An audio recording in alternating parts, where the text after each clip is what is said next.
أزر أنا دحربايتا ناي ونجيل ماتيوس كون كله معرف حدا قصر حدا مصحف ولد يسوع كريستوس ود داويد ود أبراهام قصر خلته أبراهام نيساق ولده يساق نياقوب ولده يعقوب نيهودا نحواتن ولده يهودا خاكب تأمر نفارسن نزاران ولده فارس نإسروم ولده إسروم نأرام ولده أرام نأميناداب ولده أميناداب نأسون ولده نأسون نسلمون ولده سلمون كابراكب نبعز ولده بعز كابروت نإيوبيد ولده إيوبيد نأسي ولده قصر شدشته السين نقص داويد ولده نقص داويد كاب سبيت أوريان سلمون ولده سلمون ربعام ولده ربعام نأبيا ولده أبيا نأسا ولده أساني يسافات ولده يسافات نيرام ولده يرام نأزيا ولده أزيان ياتام ولده ياتام نأكاز ولده أكاز نهزكياس ولده هزكياس نمناسي ولده مناسي نأمون ولده أمون يسياس ولده يسياس كا بالزمن مركو بابيلون نيكونيان نحواتن ولده قطر عسر تخلته دحر مركو بابيلون دما إيكونيا نسلاتيل ولده سلاتيل نزربابيل ولده زربابيل أبيود ولده أبيود إلياكم ولده إلياكم نأزار ولده أزار نصادق ولده صادق نأكيم ولده أكيم نإليود ولده إليود نالأزار ولده الأزار نماتان ولده ماتان نياقوب ولده ياقوب نيسيف حصي مريم ولده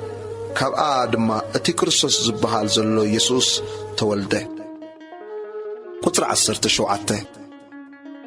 امبارسي كل ولدو كاب أبراهام كسع داويد 14 ولدو كاب داويد كسع مركو بابيلون 14 ولدو كاب مركو بابيلون كسع كريستوس دما 14 ولدو إيو لدت يسوس كريستوس قطر عسرت شومنته لدت يسوس كريستوس كمزيو أديو مريم نيسيف تحت أكلا كي ترخبوا بمنفس قدس تانيسا ترخبت يسيف حصيات صادق سبعي نبر أمه بحبوك حدقا حسب أمبر كدلت صايفتون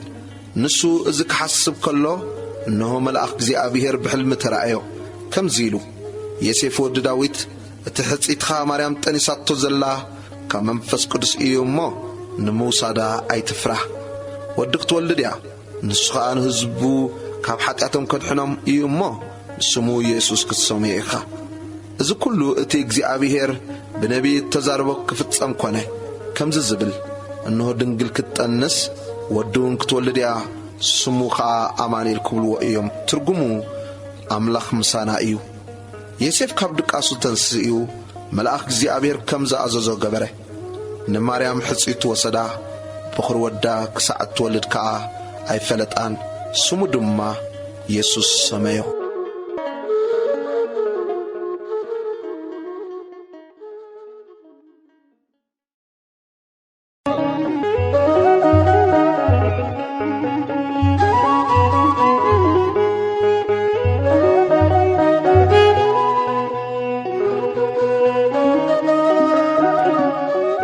وانجيل ماتيوس معراف كلته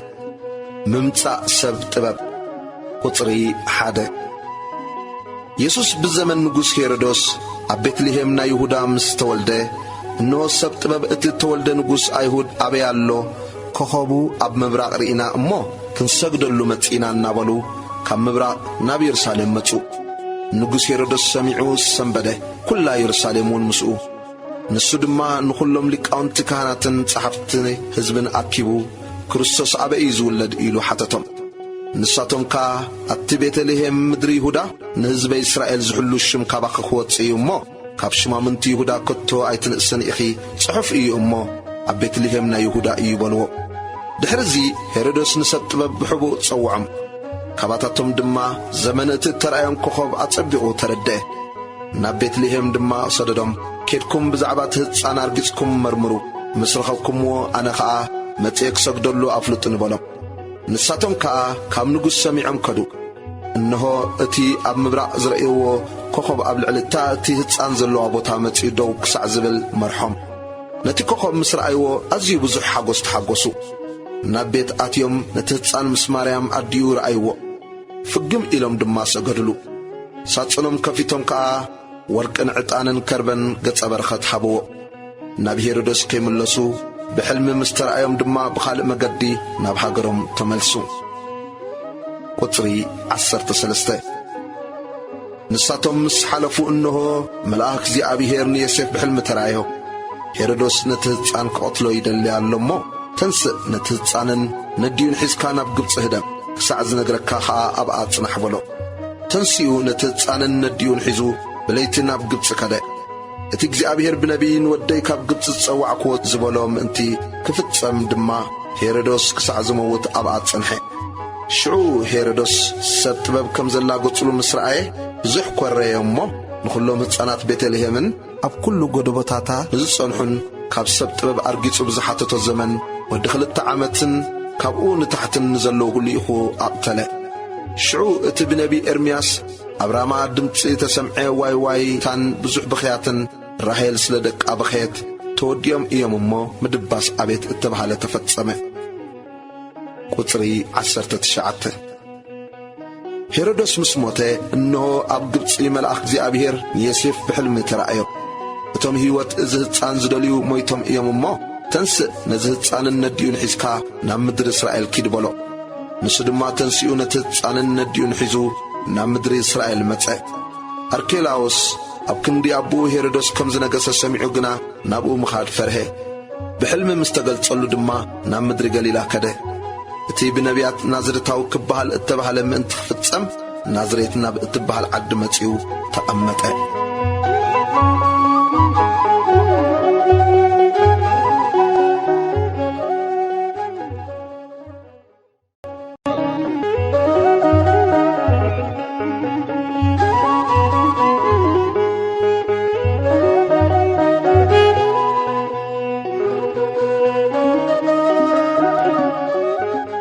ወንጌል ማቴዎስ ምዕራፍ 3 ስብከት ዮሐንስ መጥማቅ ቁጥሪ 1-2 በትወርሓት እቲ ዮሐንስ መጥማቅ መንግሥተ ሰማያት ቀሪባ ኣላ እሞ ተነስሑ ኢሉ እናሰበኸ ናብ በረኻ ይሁዳ መጸ እቲ ብነቢ ኢሳያስ ኣብ በረኻ ዝእውጅ ድምፂ ኣዋጅ ነጋሪ ጐደና እግዚኣብሔር ጽረጉ መገዱን ኣቕንዑ ኢሉ እተነግረሉ ንሱ እዩ ክዳን ዮሐንስ ካብ ጸጉሪ ግመል ነበረ ዕጣቕ ሕቑ ድማ ፈልቂ ቀለቡኻ ኣንበጣን መዓርሰን ካልን ነበረ ሽዑ ኢየሩሳሌምን ኩላ ይሁዳን ብዘላ ሃገር ዙርያ ዮርዳኖስን ናብኡ ወጸት ኃጢአቶም እናተኣመኑ ከዓ ኣብ ሩባ ዮርዳኖስ ብኡ ይጥመቑ ነበሩ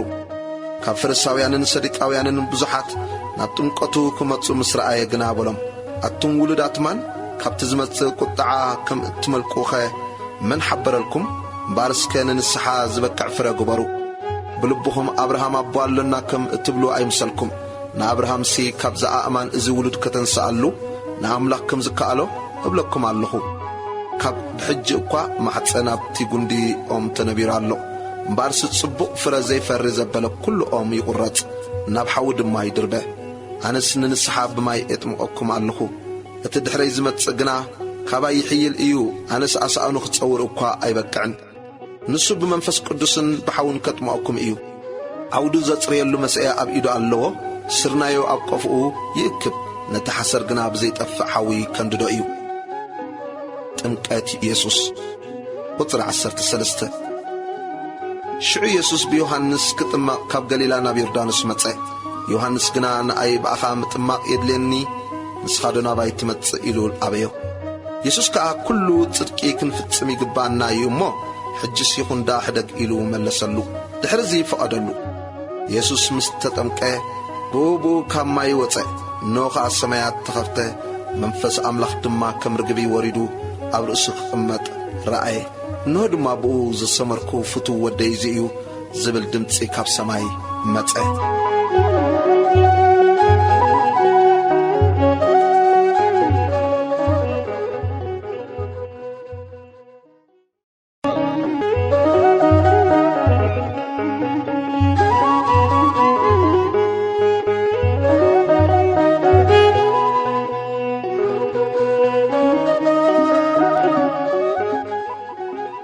ወንጌል ማቴዎስ ምዕራፍ 4 ኢየሱስ ብዲያብሎስ ከም ዝተፈተነ ቁጥሪ 1 ሽዑ መንፈስ ኢየሱስ ብዲያብሎስ ክፍተን ናብ በረኻ አውጽኦ 40 መዓልትን 40 ለይትን ምስ ጾመ ድሕሪ ዝጠመ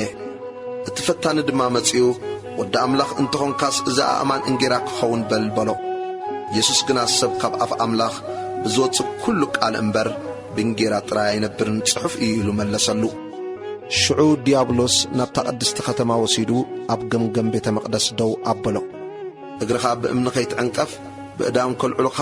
ንመላእኽቱ ምእንተኻ ይእዝዝ ጽሑፍ ኣሎ እሞ ወዲ ኣምላኽ እንተኾንካስ ብታሕቲ ገጽካ ጽደፍ በሎ ኢየሱስ ንእግዚአብሔር ኣምላኽካ ኣይትፈታተኖ ድማ ጽሑፍ ኣሎ በሎ ዲያብሎስ ከም ብሓድሽ ናብ ኣዝዩ ነዊሕ ከረን ወሲዱ መንግሥታት ኩሉ ዓለምን ክብረተንን ኣርአዮ እሞ ፍግም ኢልካ እንተሰገድካለይ እዚ ኩሉ ክህበካ የበሎ ሽዑ ኢየሱስ ንእግዚአብሔር ኣምላኽካ ስገድ ንበይኑ ድማ ተገዛ ጽሑፍ ኣሎ እሞ ኪርሓቕ ሰይጣን በሎ ድሕሪ እዚ ዲያብሎስ ሓደጎ እንሆ ድማ መላእኽቲ መጺኦም ኣገልገልዎ ኢየሱስ ኣብ ገሊላ ክምህር ከም ዝጀመረ ቁጥሪ 12 ኢየሱስ ማእሰርቲ ዮሐንስ ሰሚዑ ናብ ገሊላ ድሕር በለ ናዝሬት ሓዲጉ ድማ ኣብ ወሰን ዛብሎንን ንፍታሌምን ኣብ ጥቓ ባሕሪ ናብ ዘላ ቅፍርናሆም መጺኡ ተቐመጠ እቲ ብነቢ ኢሳይያስ እተባህለ ክፍጸም ከምዚ ዝብል ምድሪ ዛብሎንን ምድሪ ንፍታሌምን መገዲ ባሕሪ ማዕዶ ዮርዳኖስ ገሊላ ኣሕዛብ ኣብ ጸልማ ዝነብር ህዝቢ ዓብዪ ብርሃን ረአየ ኣብ ዓዲ ሞትን ድኒኣን ንዝነብሩ ድማ ብርሃን ወጸሎም ኢየሱስ 4 ገፈፍቲ ዓሣ ከም ዝጸውዐ ቁጥሪ 17 ኢየሱስ ካብኡ ነጀው መንግሥተ ሰማያት ቀሪባ ኣላ እሞ ተነስሑ እናበለ ክሰብኽ ጀመረ ኣብ ጥቓ ባሕሪ ገሊላ ክመላለስ ከሎ ክልተ ኣሕዋት ጴጥሮስ ተባሂሉ ዘሎ ስምዖንን እንድርያስ ሓውን ገፈፍቲ ዓሣ ነበሩ እሞ መርበቦም ናብ ባሕሪ ክድርብዩ ረአየ ኢየሱስ እውን ኣነ ድማ ገፈፍቲ ሰብ ክገብረኩም እየ ንዑ ሰዓቡን ይበሎም ብኡብኡ መርበቦም ሓዲጎም ሰዓብዎ ካብኡ ሓሊፉ ክልተ ካልኦት ኣሕዋት ያዕቆብ ወዲ ዘብድዮስን ዮሐንስ ሓውን ምስ ዘብድዮስ ኣቦኦም መርበቦም ኣብ ጃልባ ክዕርዩ ረአየ እሞ ጸውዖም ንሳቶም ከዓ ነታ ጃልባን ኣቦኦምን ሓዲጎም ብኡብኡ ሰዓብዎ ኢየሱስ ከም ዝመሃረን ከም ዘሕወየን ቁጥሪ 23 ኢየሱስ ድማ ኣብ ኩላ ገሊላ ኣብ ቤት ጸሎቶም እናመሃረ ወንጌል መንግሥቱን እናሰበኸ ኩሉ ሕማምን ኣብ ሕዝቢ ዘሎ ኩሉ ድናሰን እናሐወየ ይዘውር ነበረ ወሪኡውን ኣብ ኩላ ሶርያ ወፀ ንኹሎም ሕሙማት ከዓ በብዓይነቱ ሕማም ዘለዎምን ቃንዛን ኣጋንንቲ ዘለዎምን ሕማም ባርያ በብወርሒ ዝለዓሎምን መጻጓዓትን ናብኡ ኣምጽሉ ንሱ ድማ ኣሕወዮም ካብ ገሊላን ካብ 10 ዓድን ካብ ኢየሩሳሌምን ካብ ይሁዳን ካብ ማዕዶ ዮርዳኖስን ከዓ ብዙሓት ሰብ ሰዓብዎ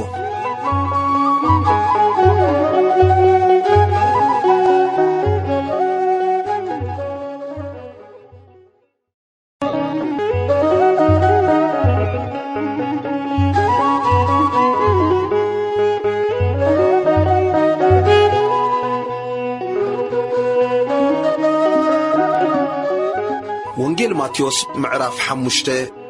ኢየሱስ ትምህርተ ብጽዕና ከም ዝመሃረ ቁጥሪ 1 ብዙሕ ሕዝቢ ምስ ረአየ ናብ ከረን ደየበ ምስ ተቐመጠ ኸዓ ደቂ መዛሙርቱ ናብኡ ቐረቡ ኣፉ ከፈተ ከም ዝናበለ ድማ መሃሮም ብመንፈስ ድኻታት መንግሥተ ሰማያት ናቶም እያ እሞ ብፁዓን እዮም ዝጉህዩ ምጽንናዕ ክረኽቡ እዮም እሞ ብፁዓን እዮም ዓቃላት ንምድሪ ክወርስዋ እዮም እሞ ብፁዓን እዮም ጽድቂ ዝጠምዩን ዝጸምኡን ክጸግቡ እዮም እሞ ብፁዓን እዮም መሓርቲ ምሕረት ክረኽቡ እዮም እሞ ብፁዓን እዮም ጽሩያት ልቢ ንኣምላኽ ክርእይዎ እዮም እሞ ብፁዓን እዮም ገበርቲ ሰላም ውልድ ኣምላኽ ክበሃሉ እዮም እሞ ብፁዓን እዮም ምንቲ ጽድቂ ዝስደዱ መንግሥተ ሰማያት ናቶም እያ እሞ ብፁዓን እዮም እንተጸረፍኹምን እንተሰጎግኹምን ምእንታይ ድማ ክፉእ ዘበለ ብሓሶት እንተተዛርብልኩምን ብፁዓን ኢኹም ከምኡኻ ቅድሜኹም ንዝነበሩ ነቢያት ሰጊጎምዎም እዮም እሞ ኣብ ሰማያት ዓስብኹም ብዙሕ ስለ ዝኾነ ተሓጐሱ ባህውን ይበልኩም ምስላ ጨውን ብርሃንን ቁጥሪ 13 ንስኻትኩም ጨው ምድሪ ኢኹም ጨው መቐረቱ እንተኸደኸ ብምንታይ ይምቅር ብሰብ ክርገጽ ምግዳም ምድር ባዮ እንተዘይኮይኑ እምበር ዝጠቅም የብሉን ንስኻትኩም ብርሃን ዓለም ኢኹም ኣብ ከረን ዘላ ከተማ ክክወላ ይከኣላን እዩ መብራህቲ ኣብ ቤት ንዘሎ ኩሉ ከብርህ ኣብ ቋሚ ቀንዴል ክሰቕሉ እምበር ኣብ ትሕቲ ከፈር ከምብርዎ ኣየብርሁን እዮም። ከምኡ ከዓ ነቲ ጽቡቕ ግብርኹም ርኦም ኣብ ሰማያት ንዘሎ ኣቦኹም መንቲ ከመስግንዎ ብርሃንኩም ኣብ ቅድሚ ሰብ ይብራህ። ብዛዕባ ሕጊ ሙሴ ቁጽሪ 17 ንሕጊ ኮነ ወይስ ንነቢያት ክፍጽሞም እምበር ክስዕሮም ዝመጻእኹ ኣይምሰልኩም። ሰማይን ምድርን ክሳዕ ዝሓልፍ ኩሉ ክሳዕ ዝፍጸም ካብ ሕጊስ የውጣ ወይስ ሓንቲ ሕንጣጥ ከም ዘይተሓልፍ ብሓቂ እብለኩም ኣለኹ። እምበኣርሲ ካብ ዘናእሽቱ ትእዛዛት ሓንቲ ዝሰዓረ ከምኡውን ንሰብ ዝመሃረ ኣብ መንግሥተ ሰማያት ንእሽቶ ክበሃል እዩ። እናገበረ ዝምህር ግና ንሱ ኣብ መንግሥተ ሰማያት ዓብዪ ክበሃል እዩ። ጽድቅኹም ካብ ጽድቂ ጸሓፍትን ፈሪሳውያንን ኣዝዩ እንተዘይበዝሐ ናብ መንግሥተ ሰማያት ከቶ ኣይተኣቱን ኢኹም ኢለ እነግረኩም ኣለኹ። ቁጽሪ 21 ነቶም ቀዳሞት እቲ ዝቐተለ ክፍረዶ እዩ እሞ ኣይትቕተል ከም እተባህለሎም ሰሚዕኹም ኣለኹም። ኣነ ግና ንሓዊ ዝቕጥዖ ዘበለ ኩሉ ክፍረዶ እዩ። ንሓዊ ኣታ ተኸዳን ጨርቂ ዝብሎ ድማ ኣብ መጋበያ ክፍረዶ፣ ኣታ ዓሻ ዝብሎውን ንገሃንም ሓዊ ክፍረዶ እዩ እብለኩም ኣለኹ። እምበኣርከ መባእኻ ናብ መስዊኢ እንተ ኣምጻኻ ሓውኻ ሓዚኑልካ ምህላው ኸዓ ኣብኡ እንተሓሰብካ ነቲ መባእካ ኣብኡ ኣብ ቅድሚ መስዊዕ ሕደጎ ኪድ ቅድም ምስቲ ሓውካ ተዓረቕ ድሓር ድማ ተመሊስካ መባእኻ ኣቕርብ። ምስ መባእስትኻ ድማ ገና ኣብ መንገዲ ኮለኻ ቀልጢፍካ ምስኡ ተዓረቕ። እንተዘይኮነስ እቲ መባእስትኻ ንፈራዲ ኣሕሊፉ ከሂበካ ፈራዲውን ንግልያኡ ናብ ቤት ማእሰርቲ ከዓ ተኣቱ። እታ መወዳእታ ቄድረንቴን ሳዕ ትፈዲ ካብኣ ከም ዘይትወፅእ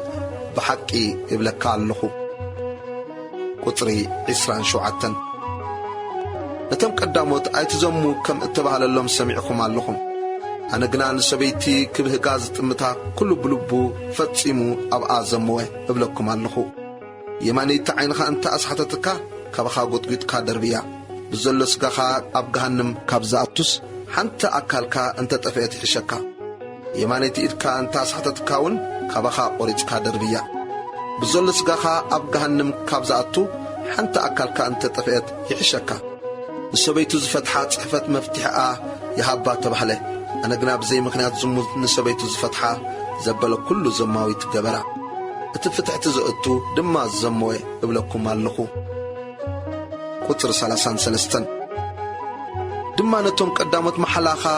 ንእግዚኣብሔር ሃቦ እምበር ብሓሶት ኣይትምሓል ከም እተባህለ ሰሚዕኹም ኣለኹም። ኣነ ግና እብለኩም ኣለኹ ብሰማይ ኮነ ዝፋን ኣምላኽ እዩ እሞ ብምድሪ ኮነ መርገጽ እግሩ እያ እሞ ብየሩሳሌም ኮነ ከተማ ተዓብዪ ንጉሥ እያ እሞ ከቶ ኣይትምሓሉ። ካብ ጸጉሪ ርእስኻ ሓንቲ ክትጻዕዱ ወይስ ከተጸልም ኣይትኽእልን ኢኻ እሞ ብርእስኻ እኳ ኣይትምሓል። ንገርኩምሲ እወ ኣይኮነን ደኣ ይኹን። ካብዚ ዝበዝሐ ካብቲ ክፉእ እዩ። ቁጽሪ 38 ዓይኒ ክንዲ ዓይኒ ስኒ ክንዲ ስኒ ከም እተባህለ ሰሚዕኩም ኣለኹም። ኣነ ግና እብለኩም ኣለኹ ንኽፉእ ኣይትቃወምዎ። የማነይቲ መልትሕኻ ንዝወቕዓካ ግና እታ ካልእቲውን ምለሰሉ። ነቲ ኩማጎተካ ቀሚሽካ ከዓ ክወስድ ዝደሊ እታ ክዳንካውን ሕደገሉ። ሓደ ምዕራፍ ንዝሰሓበካ ክልተ ምዕራፍ ምስኡ ኺድ። ንዝለመነካ ሃቦ ካባኻ ክልቃሕ ንዝደልውን ኣይትኽልኣዮ። ቁጽሪ 43 ብጻይካ ፍቶ ጸላኢኻ ጽላእ ከም እተባህለ ሰሚዕኹም ኣለኹም። ኣነ ግና እብለኩም ኣለኹ ጸላእትኩም ፍተው፣ ንዝረግሙኹም መርቑ። ውሉድ እቲ ኣብ ሰማያት ዘሎ ኣቦኹም ምእንቲ ክትኮኑ ንሱ ንኽፉኣትን ንሕያወትን ፀሓይ የብረቕ። ንጻድቃንን ንሓጣንን ድማ ዝናብ የዝንብ እዩ እሞ ንዝጸልእኹም ጽቡቕ ግበሩ። ስለቶም ዝጸርፍኹምን ዝሰግኹምን ጸልዩ። ነቶም ዝፈትኹም እንተፈትኹም እንታይ ዓስባ ኣለኩም? ተገውትስ ከምኡ ዶ ይገብሩ ኣይኮኑን? ንሕዋትኩም ጥራይ ብጽቡቕ እንተተቐበልኩም እንታይ ሓለፋ ገበርኩም? ኣሕዛብሲ ከምኡ ዶ ይገብሩ ኣየለውን? እምበኣርከ ከምቲ ሰማያዊ ኣቦኹም ፍጹም ዝኾነ ንስኻትኩምውን ፍጹማት ኩኑ።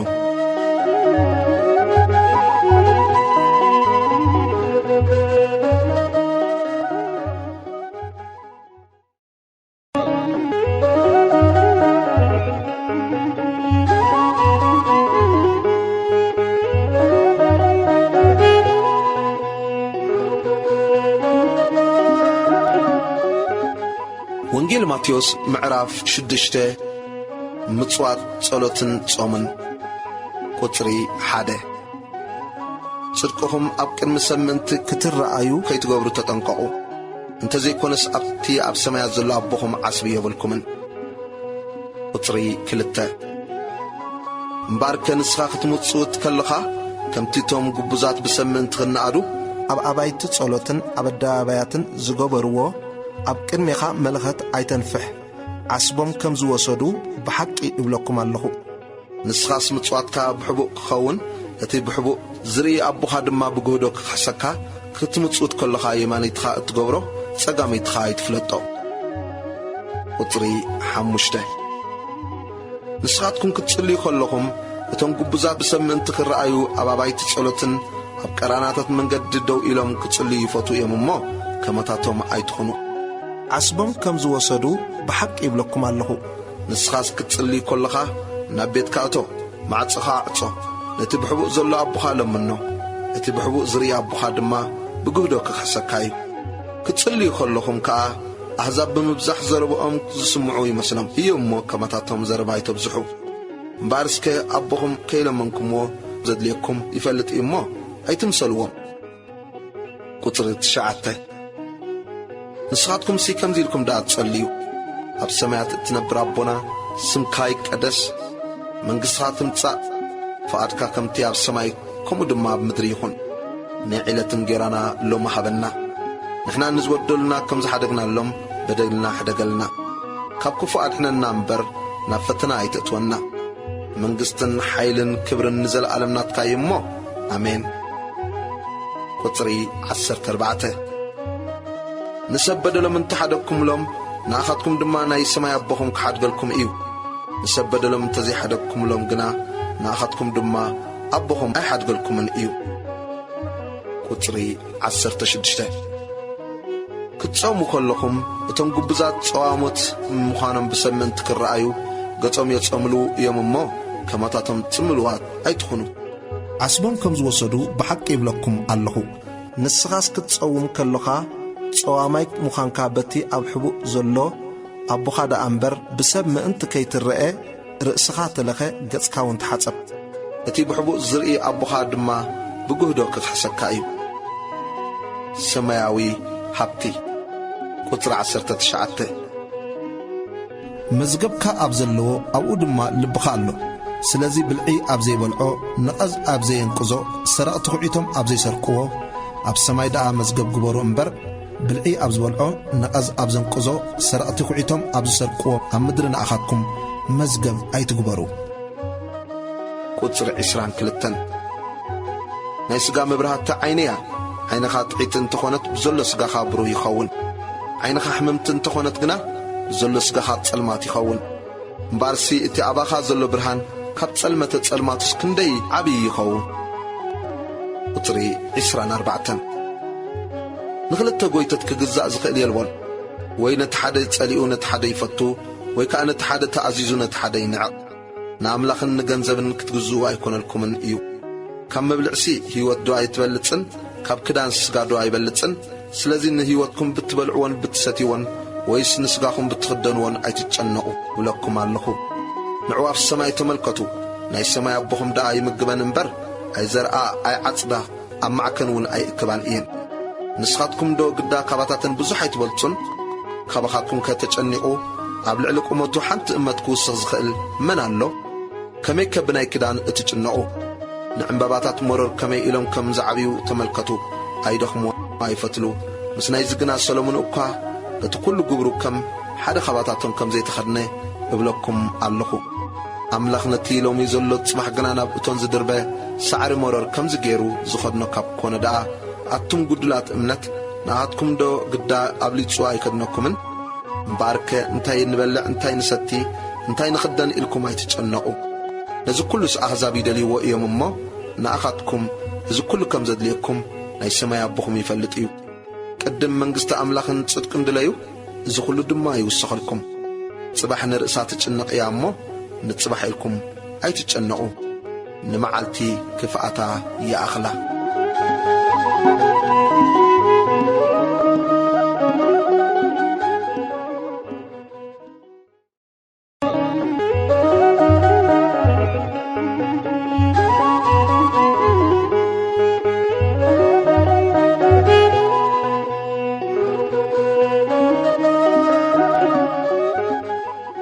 ወንጌል ማቴዎስ ምዕራፍ 7 ናትካ ከይፈለጥካ ኣብ ልዕሊ ካልኦት ዘይምፍራድ ቁጽሪ 1 ብዝፈረድኩምዎ ፍርዲ ክፍረደኩም ብዝሰፈርኩምሉ መስፈሪውን ክስፈረልኩም እዩ እሞ ከይፍረደኩም ኣይትፍረዱ ኣብ ዓይንኻ ዘሎ ጉንዲ ዘይፈለጥካስ ንምንታይ ኣብ ዓይን ሓውካ ዘሎ በሰር እትርኢ ወይስ ከመይ ጌርካ ንሓውካ ካብ ዓይንኻ በሰር ከውፃልካስ ሕደገን ትብሎ እንሆ ጉንዲ ኣብ ዓይንኻ ኣሎ ኣታ ግብዝ ቅድም ካብ ዓይንኻ ጉንዲ ኣውፅእ ሽዑ ካብ ዓይን ሓውካ በሰር ንምውፃእ ጸቢቕካ ትርኢ ቁጥሪ 6 እቲ ቅዱስ ንኽላባት ኣይትሃቡ ዕንቅኹም እውን ኣብ ቅድሚ መፋልስ ኣይትደርብዩ በጋሮም ከይረግጽዎ እሞ ተመሊሶም ከይትርትርኹም ዝለመነ ኩሉ ይቕበል እዩ ዝደለየ ድማ ይረክብ ማዕጾ ኳሕኳሕ ንዘበለ እውን ይኽፈተሉ እዩ እሞ ለምኑ ይውሃበኩም ድለዩ ክትረኽቡ ማዕጾ ኳሕኳሕ ኣብሉ ይኽፈተልኩም እዩ ካባኻትኩም ወዱ እንጌራ እንተለመኖስ እምኒ ዝህቦ ወይስ ዓሳ እንተለመኖ ተመን ዝህቦ እንታዋይ ሰብኣይ እዩ እምባርከ ንስኻትኩም እኳ ክፉኣት ክነስኹም ንደቅኹም ጽቡቕ ህያብ መሃብ ካፈለጥኩም እቲ ኣብ ሰማይ ዘሎ ኣቦኹም ግዳ ንዝልምንዎ ክንደይ ኣብዚሑ ጽቡቕ ዘይሂቦም እምባርሲ ኦሪትን ነቢያትን እዚ እዩ እሞ ከምቲ ሰብ ክገብሩልኩም እትደልይዎ ዘበለ ኩሉ ንስኻትኩም እውን ከምኡ ግበሩሎም ጸባብን ገፋሕን ኣፍ ደገ ቁጥሪ 13-14 እታ ናብ ጥፋት እትወስድ ደገ ርሕብቲ መገዳውን ገፋሕ እያ እቶም በኣኣ ዝኣትዉ ድማ ብዙሓት እዮም እታ ናብ ህይወት እትወስድ ደገ ግና ጸባብ መገዳውን ቀጣን እያ እቶም ዝረኽብዋ ኸዓ ሒደት እዮም እሞ በታ ጸባብ ደገ እተዉ ኦም ብፍሪኡ ይፍለጥ ቁጥሪ 15 ካብ ነቢያት ሓሰት ተጠንቀቑ ብውሽጦም ዝምንጥሉ ተዃሉ ኽነሶምሲ ክዳና ባጊዕ ተኸዲኖም እዮም ዝመጽኹም ብፍሪኦም ከተለልይዎም ኢኹም ካብ እሾኽ ዶ ወይኒ ይቕንጠብ ካብ ተኸርባስ በለስ ከምኡ ኸስ እቲ ጽቡቕ ኦም ጽቡቕ ፍረ ይፈሪ እቲ ክፉእ ኦም ከዓ ክፉእ ፍረ ይፈሪ ጽቡቕ ኦም ክፉእ ፍረ ክፈሪ ወይስ ክፉእ ኦም ጽቡቕ ፍረ ክፈሪ ኣይኮነሉን እዩ ጽቡቕ ፍረ ዘይፈሪ ዘበለ ኩሉ ኦም ይቑራጽ ናብ ሓዊ ድማ ይድርበ እምበኣርከ ብፍሪኦም ከተለልይዎም ኢኹም ፈኣድቲ ኣብ ሰማያት ዘሎ ኣቦይ ዝገብር ደኣ እምበር ጐይታይ ጐይታይ ዝብለኒ ኩሉ ንመንግሥተ ሰማያት ዝኣትዋ ኣይኮነን በታ መዓልቲ እቲኣ ብዙሓት ጐይታይ ጐይታይ ብስምካ እተንበና ዶ ኣይኰንናን ኣጋንንትስ ብስምካ ዶ ኣየውፃናን ብስምካስ ብዙሕ ሓይሊ ዶ ኣይገበርናን ክብሉኒ እዮም ሽዑ ኣነ ኣቱም ገበርቲ ዓመፃ ከቶ ኣይፈለጥክኹምን ካባይ ረሓቑ ክብሎም እየ ነዚ ነገረይ ሰሚዑ ዝገብሮ ኩሉ ቤቱ ኣብ ከውሒ ዝሰርሐ ብልህ ሰብኣይ ይመስል ዝናብ ዘነበ ውሒዝ ወሓዘ ንፋሱን ነፈሰ ነታ ቤት ከዓ ደፍእዋ ኣብ ከውሒ ተሰሪታ እያ እሞ ኣይወደቐትን ነዚ ነገረይ ሰሚዑ ዘይገብሮ ኩሉ ከዓ ቤቱ ኣብ ሕፃ ዝሰርሐ ዓሻ ሰብኣይ ይመስል ዝናብ ዘነበ ውሒዝ ወሓዘ ንፋሱን ነፈሰ ነታ ቤት ደፍእዋ ወደቐት ኣወዳድቓ ድማ ዓብይ ኮነ ቁጽሪ 28-29 ኮነ ድማ ኢየሱስ ነዚ ነገር እዚ ምስ ወደየ ከም ጸሓፍቶም ዘይኮነ ስልጣን ከም ዘለዎ ይምህሮም ነበረ እሞ እቶም ህዝቢ ብምህርኡ ተገረሙ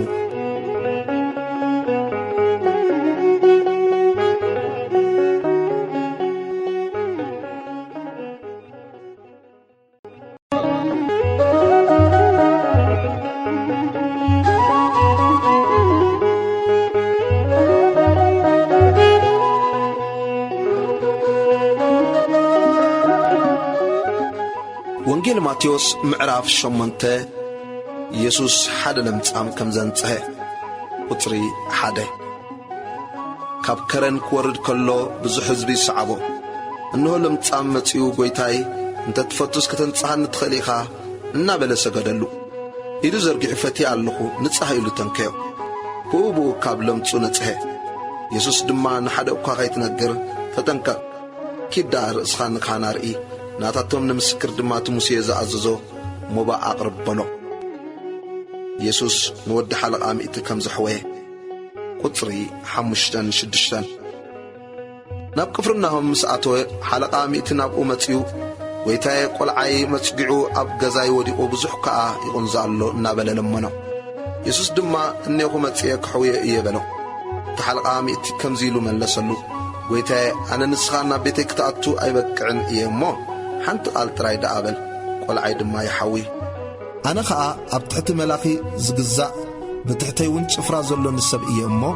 نزكيد أبلو إيخيد نحاد خالق خاء نعا يمتس نباري أيون إزقبر يقبر كاء يسوس سميعو أستنكره نتم سعبو زلو دما بلم كم زبالت عباي امنتسي أب إسرائيل أقواكم زيرخبكو بحق يبلكم اللخو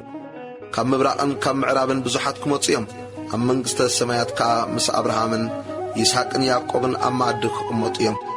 دك منقستي قنا ناوت أيت سلما كدربايو إيام أبو بخياتن محرق أم أسنانن كخون إيوب لكم اللخو يسوس نتحلق أمي إتكيت كم زي أمن كايو يكون الكابلو تقول عقا أبتا ساعتتي حوي يسوس بزو حزبي كم زحوي قطر 14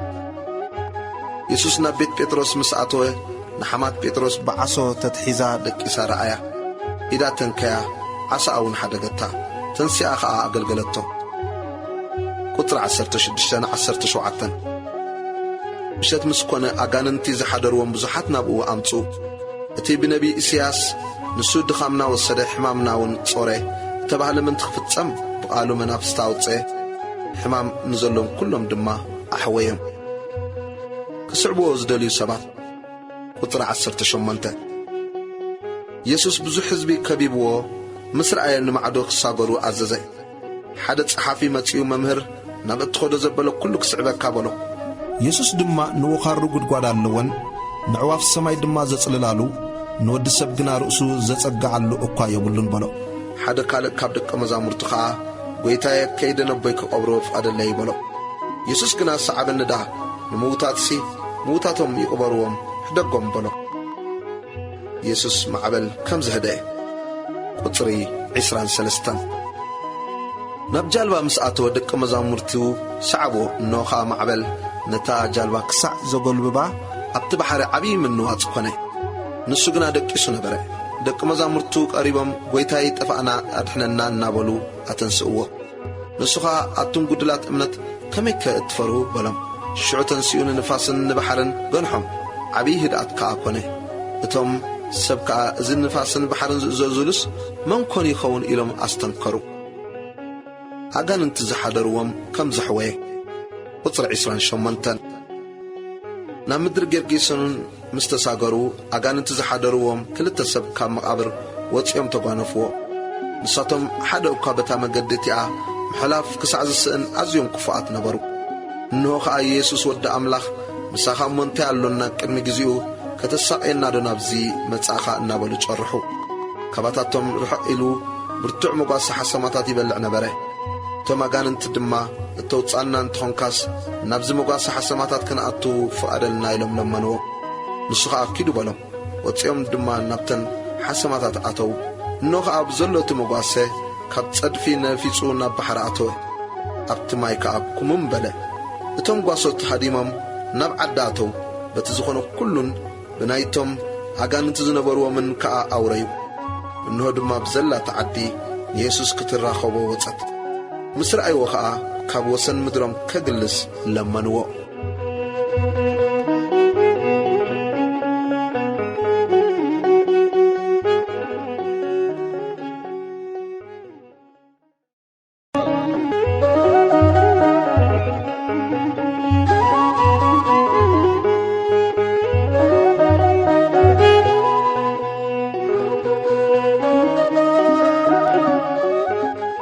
وانجيل ماتيوس معرف تشعته يسوس نحدا لموس كم زحوه قطري حدا نبجال بأتيو تساقره نب عدون متى نوخا أمتصابع سبعي بعرات سيرم نبقو أمتصوه يسوس امنتم رئيو نتمتصابع ودي أجوها حتى كات حديقو الكابلو نوخا حيال كابتم صحفت بلبهم زي يتصارف اللو بلو يسوس دم حساباتهم فليتو بلاء نمنتاي بلبخم كفو تحسبوا اللهم أينا يقلل حتيات كات حد يقول كام مبال دو ويس تنسى مكيد مبال نود سبقنا حتيات كحدك عم مدرس سلطان كم زلوا من تغتفلتو شعونة متصابع تنسى أمه عرات كال إلكاك نبيت كاكيد بلو تنسيو نبيتو كده توم هزبي إزير رئيهم فرهو نعم لخدما كم زي زبالة سلطان نسب بمهابو عم سقنوه ماتيوس كم ستتصوعه قطرة شعته ኢየሱስ ካብኡ ምስ ሓለፈ ማቴዎስ ዝብልዎ ሰብኣይ ኣብቲ በሪ ተጎ ተቐሚጡ ረኣዮ እሞ ሰዓበኒ በሎ። ተንስኡ ከዓ ሰዓቦ። ቁጥሪ 10 ኮነ ከዓ ኣብ ቤቱ ኣብ ማኣዲ ምስ ተቐመጠ እንሆ ብዙሓት ተገውትን ሓጣንን ምስ ኢየሱስን ምስ ደቂ መዛሙርቱን ተቐመጡ። ፈሪሳውያን ከዓ ሪኦም ደቂ መዛሙርቱ መምህርኩምሲ ስለምንታይ እዩ ምስ ተገውትን ሓጣንን ዝበልዕ በልዎም። ኢየሱስ ግና ሰሚዑ ንሓኪምሲ ሕሙማት እምበር ጥዑያት ኣይደልይዎን። ኣነ ንሓጣን እምበር ጻድቃን ክጽዋዕ ኣይመጻኹን እሞ ምሕረት ፈቱ መስዋዕቲ ኣይኮነን ዝብል እንታይ ምዃኑ ኪዱ ተምሃሩ በሎም። ብዛዕባ ጾም ዝቐረበ ሕቶ ቁጥሪ 14 ሽዑ ደቂ መዛሙርቲ ዮሃንስ ስለምንታይ ንሕናን ፈሪሳውያንን ብዙሕ ንጸውም ደቂ መዛሙርትኻ ግና ኣይጾሙን ኢሎም ናብኡ መጹ። ኢየሱስ ከዓ በሎም ንዕሩኽ መርዓዊ ምሳታቶም ክሳዕ ዘሎ ከመይ ኢሎም ክጉህዩ ይኾነሎም። መርዓዊ ካባታቶም ዝውሰደላ መዓልቲ ግና ክትመጽያ ሽዑ ከዓ ይጾሙ። ቁራጽ ሓድሽ ዓለባ ኣብ ብላይ ክዳን ዝልግብ ይህልቦን እንተዘይኮነስ ነቲ ጥዑይ ይልክሞ መቕዳዱ ከዓ ዝገደደ ይኸውን። ንሓድሽ ወይኒ ኣብ ኣረገውቲ ኣሕርብቲ ኣይዕርቕዎን እንተዘይኮነስ እቲ ኣሕርብቲ ይቕደድ፣ እቲ ወይኒ እውን ይፈስስ፣ ኣሕርብቲ ከዓ ይበላሾ። ንሓድሽ ወይኒ ግና ኣብ ሓደስቲ ኣሕርብቲ ይዕርቕዎ፣ ክልቲኦም ድማ ይእርነቡ። ጓል ያኢሮስን ደም ዝፈሳ ዝነበረት ሰበይቲ ቁጥሪ 18 እዚ ክብሎም ከሎ እንሆ መራሒ ቤት ጸሎት መጸ። ጓለይ ሕጂ ሞተት ንዓኢድካ ኣንብረላ እሞ ክትሓዊ እናበለ ሰገደሉ። ኢየሱስ ድማ ተንሲኡ ምስ ደቂ መዛሙርቱ ሰዓቦ። እንሆ ከዓ ካብ 12 ዓመት ሒዙ ደም ዛሕዛሕ ዝብላ ሰበይቲ ብልባ ዘፈር ክዳኑ ጥራይ እንተተንኪኹ ክሓዊ እየ ኢላ ኣላ እሞ ብድሕሪኡ ቀሪባ ዘፈር ክዳኑ ተንከ። ኢየሱስ ግልጽ ኢሉ ረኣያ እሞ ኣጀኽ ጓለይ እምነትኪ ኣሕወየትኪ በላ። እታ ሰበይቲ ካብታ ሰዓት እቲኣ ሒዛ ሓወየት። ኢየሱስ ናብ ገዛእ መራሕ ቤት ጸሎት ምስ መጸ ነፋሕቲ እምብልታን ዋይ ዝብሉ ሰብን ረአየ። እዛ ጓል ደቂሳ ኣላ እምበር ኣይሞተትን እሞ ኣግልሱ በሎም። ንሳቶም ድማ ሰሓቕዎ። እቶም ሰብ ምስ ወጹ ኣትዩ ኢዳ ሓዛ። እታ ጓል ከዓ ተንስአት። ኣብ ኩላታ ሃገር እውን ወሪኡ ወጸ። ክልተ ዕውራት ከም ዘሕወየ ቁጥሪ 27 ኢየሱስ ካብኡ ምስ ሓለፈ ክልተ ዕውራት ዓው ኢሎም ወዲ ዳዊት መሓረና እናበሉ ሰዓብዎ። ናብ ቤት ምስ ኣተወ እቶም ዕውራት ናብኡ መጹ። ኢየሱስ ድማ እዚ ምግባር ከም ዝከኣለን ዶ ተኣምኑ ኢኹም በሎም። ንሳቶም እዎ ጐይታ ይበልዎ። ሽዑ ከም እምነትኩም ይኹነልኩም ኢሉ ኣዒንቶም ተንከየ። ኣዒንቶም እውን ተኸፍታ። ኢየሱስ ድማ ሓደ እኳ ከይፈልጥ ተጠንቀቑ ኢሉ ኣሕሚሙ ተዛረቦም። ንሳቶም ግና ወፂኦም ኣብ ኩላታ ሃገር ኣውረዩ። ኢየሱስ ዓባስ ከም ዘዛረበ ቁጥሪ 32 ንሳቶም ምስ ወጹ እንሆ ጋኔን ዝሓደሮ ዓባስ ሰብኣይ ናብኡ ኣምጹ። እቲ ጋኔን ምስ ወጸሉ እቲ ዓባስ ተዛረበ። እቶም ህዝቢ ድማ ከምዚ ዝበለስ ኣብ እስራኤል ከቶ ኣይተረአየን ኢሎም ተገረሙ። ፈሪሳውያን ግና ነጋንንቲ ብሓለቓ ኣጋንንቲ የውፅኦም ኣሎ በሉ። ኢየሱስ ንህዝቢ ከም ዝረሕርሐ ቁጥሪ 35 ኢየሱስ ኣብ ኩሉ ከተማታትን ኣብ ኩሉ ዓድታትን ኣብ ቤት ጸሎቶም እናመሃረ ወንጌል መንግሥቱን እናሰበኸ ኩሉ ሕማምን ድናስን እናሐወየ ይዘውር ነበረ። ብዙሓት ህዝቢ ምስ ረአየ ሓላዊ ከም ዘይብለና ባጊዕ ጉፉዓትን ፋሕ ዝበሉን ነበሩ እሞ ደንገጸሎም። ሽዑ ንደቂ መዛሙርቱ እቲ እኽሊ ብዙሕ እዩ፣ ዓየይቲ ግና ሒደት እዮም። ስለዚ ነቲ ጐይታ እኽሊ ንእኽሉ ዓየይቲ ክልእኸሉ ለምንዎ በሎም።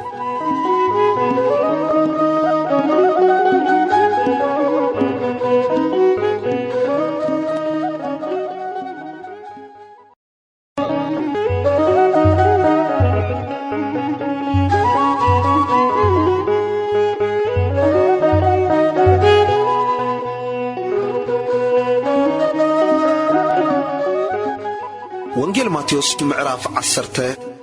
ንሐዋርያት ከም ዝኣዘዞም ቁጥሪ 1 ን12 ደቂ መዛሙርቲ ጸዊዑ ንርኩሳት መናፍስቲ ከውጽዎምን ንብዘሎ ሕማምን ድናስን ክሕውዩን ስልጣን ሃቦም። ቁጥሪ 2 ስማት እቶም 12 ሐዋርያት እዚ እዩ። ቀዳማይ እቲ ጴጥሮስ ተባሂሉ ዘሎ ስምዖን እንድርያስ ከዓ ሓዉ፣ ያዕቆብ ወዲ ዘብዴዎስ ዮሐንስ ከዓ ሓዉ፣ ፊልጶስን በርተሎሜዎስን ቶማስን ማቴዎስ እቲ ተጋውን ያዕቆብ ወዲ ኢልፍዮስን እቲ ታዲዮስ ተባሂሉ ዘሎ ልብድዮስን ስምዖን በዓል ቃናን እቲ ዘተሓዞ ይሁዳ አስቆሮታውን ቁጥሪ 5-6 ኢየሱስ ነዞም 12 ለኣኾም ከምዚ ኢሉውን ኣዘዞም ናብተን ጥፉኣት ኣባጊዕ ቤት እስራኤል ደኣ ኺዱ እምበር ብመንገዲ ኣሕዛብ ኣይትኺዱ ናብ ከተማ ሳምራውያን ድማ ኣይትእተዉ ኬድኩም ድማ መንግሥተ ሰማያት ቀሪባ ኣላ ኢልኩም ስበኹ ሕሙማት ኣሕዊዩ ምውታታት አንስኡ ለምጻማት አንጽኡ ኣጋንንት አውጽኡ ብኸምኡ ተቐበልኩም ብኸምኡ ሃቡ ወርቂ ኾነ ብሩር ኮነ ኣስራዚ ኾነ ኣብ ቅናውትኹም ኣይተቋጽሩ ንዓያይ ምግቢ ይግቦ እዩ እሞ ስንቅን መገዲ ወይስ ክልተ ኽዳን ወይስ ኣሳእን ወይ በትሪ ኣይትምሓዙ ቁጽሪ 11 ኣብ ዝኾነ ከተማ ወይስ ዓዲ ኣቲኹም ኣብኡ እቲ ብቑዕ መን ምዃኑ ሕተቱ ክሳዕ እትወጽኡን ኣብኡ ተቐመጡ ናብ ቤት ምስ ኣተኹም ሰላም በሉ እታ ቤት ነዚ ትበቅዕ እንተ ኾይና ሰላምኩም ይሕደራ ዘይትበቅዕ እንተ ኾነት ግና ሰላምኩም ናባኻትኩም ይመለስ እንተ ዘይተቐበልኩም ድማ ወይስ ቃልኩም እንተ ዘይሰምዑ ካብታ ቤት እቲኣ ወይ ካብታ ከተማ እቲኣ ወፂኹም ተጐጓ ኣጋርኩም ንገፉ ብመዓልቲ ፍርዲ ካብ ነታ ከተማ እቲኣስ ንምድሪ ሰዶምን ጎመራን ከም ዝቓልል ብሓቂ ይብለኩም ኣለኹ ሐዋርያት መከራ ክቕበሉ ከም ዘለዎም ቁጥሪ 16 እንሆ ከም ኣባጊዕ ናብ ማእኸል ተዃሉ ሰደኩም ኣለኹ ደጊም ጠቢባን ከም ተመን ገርታት ከዓ ከም ርግብ ይኹኑ ናብ ዋዕላ ክወስድኹም ኣብ ቤት ጸሎቶም ድማ ክገርፍኹም እዮም ናታቶም ንህዛብን ንምስክር ክኸውን ምንታይ ናብ መኳንንትን ናብ ነገሥታትን ክትውሰዱ ኢኹም እሞ ካብ ሰብ ተጠንቀቑ ኣሕሊፎም ክህቡኹም ከለዉ እንታይ ከም እትዛረቡ በታ ጊዜ እቲኣ ክወሃበኩም እዩ እሞ ከመይ ወይስ እንታይ ከም እትዛረቡ ኣይትጨነቑ መንፈስ ኣቦኹም እዩ ኣባኻኩም ዝዛረብ እምበር ንስኻትኩም ኣይኮንኩምን እትዛረቡ ቁጽሪ 21 ሓው ንሓው ኣቦ ኸዓ ንውሉዱ ኣሕሊፉ ንሞት ክህብ እዩ ውሉድ ናብ ውሉዶም ክትንስኡን ክቐትልዎምን እዮም ስለ ስመይ ከዓ ኩሉ ሰብ ክጸልኣኩም እዩ እቲ ክሳዕ መወዳእታ ዝዕገስ ግና ንሱ ክድሕን እዩ ካብ ሓንቲ ከተማ እንተ ሰጐግኹም ናብ ሓንቲ ካልእ ህደሙ ወዲ ሰብ ክሳዕ ዝመጽእ ከተማታት እስራኤል ከም ዘይትውድኡ ብሓቂ ይብለኩም ኣለኹ ንመን ምፍራህ ከም ዝግባእ ቁጽሪ 24 ተምሃሪ ካብ መምህሩ ግልያውን ካብ ጐይትኡ ኣይበልጽን ተምሃሪ ካብ መምህሩ ግልያውን ከም ጐይትኡ እንተኾነ ይኣኽሎ ንበዓል ቤት ቢኤል ዙቤል ካብ በልዎ ንስድራ ቤቱ ግዳ ክንደይ ኣዝዩ ብዙሕ ዘይብልዎም እምባርስከን ዘይቅላዕ ክዱን ዘይፍለጥ ድማ ስውር የልበን እሞ ኣይትፍርህዎም ኣብ ጸልማ ዝነገርክኹም ብብርሃን ተዛረብዎ ኣብ እዝንኹም ዝሰማዕኹምዎ ከኣብ ናሕስኾንኩም ስበኽዎ ነቲ ነፍስን ስጋን ኣብ ገሃንም ከጥፍእ ዝከኣሎ ደኣ ኣዝኹም ፍርህዎ እምበር ነቶም ንስጋ ዝቐትሉ ንነፍሲ ግና ምቕታላ ዘይከኣሎም ኣይትፍርህዎም ክልተ ዕፍዶ ብኣሳርየ ነይሽየጣ ኣይኮናን ሓንቲ ካባታትን ብዘይፍቓድ ኣቦኹም ኣብ ምድሪ ኣይትወድቕን ጸጕሪ ርእስኹም ኲለን እኳ ቝጽራት እየን እምባርስከ ንስኻትኩም ካብ ብዙሓት ኣዕዋፍ ትበልጺኹም እሞ ኣይትፍርህዎ ኣብ ቅድሚ ክርስቶስ እሙን ምዃን ቁጽሪ 32 ስለዚ ኣብ ቅድሚ ሰብ ንተኣመነኒ ኲሉ ኣነ ኸ ኣብ ቅድሚ እቲ ኣብ ሰማያት ዘሎ ኣቦይ ክእሞነ እየ ኣብ ቅድሚ ሰብ ንዝኸሓደኒ ግና ኣነ ድማ ኣብ ቅድሚ እቲ ኣብ ሰማያት ዘሎ ኣቦይ ክኽሕዶ እየ ቁጽሪ 34 ናብ ምድሪ ዕርቂ ከምጽእ ዝመጻእኹ ኣይምሰልኩም ሰይፍ ዳ እምበር ዕርቂ ከምጽእ ኣይመጻኹን ወዲ ካብ ኣቦኡ ጓል ካብ ኣዲኣ መርዓት ካብ ሓማታ ዳ ክፈሊ መጻኹ እምበር ንሰብ እቶም ቤተሰቡ ጸላእቱ ክኾኑ እዮም እቲ ካባይ ነብኡን ነዲኡን ዘፍቅር ንኣየ ኣይበቅዕን እዩ ካባይሲ ንወዱ ወይስ ንጓሉ ዘፍቅር ድማ ንኣየ ኣይበቅዕን እዩ መስቀሉ ኣልዒሉ ደድሕረይ ዘይስዕብ ንኣየ ኣይበቅዕን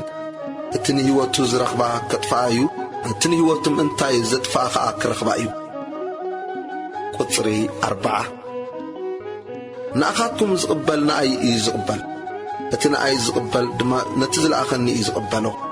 ንነቢይ ብስም ነቢይ ዝቕበል ዓስቢ ነቢይ ይረክብ ንጻድቕ ብስም ጻድቕ ዝቕበል ድማ ዓስቢ ጻድቕ ይረክብ ካብዞም ንኣሽቱ ንሓደ እኳ ብስም ወዱ መዝሙር ጣሳ ዝሑልማይ ጥራይ ዘስቲ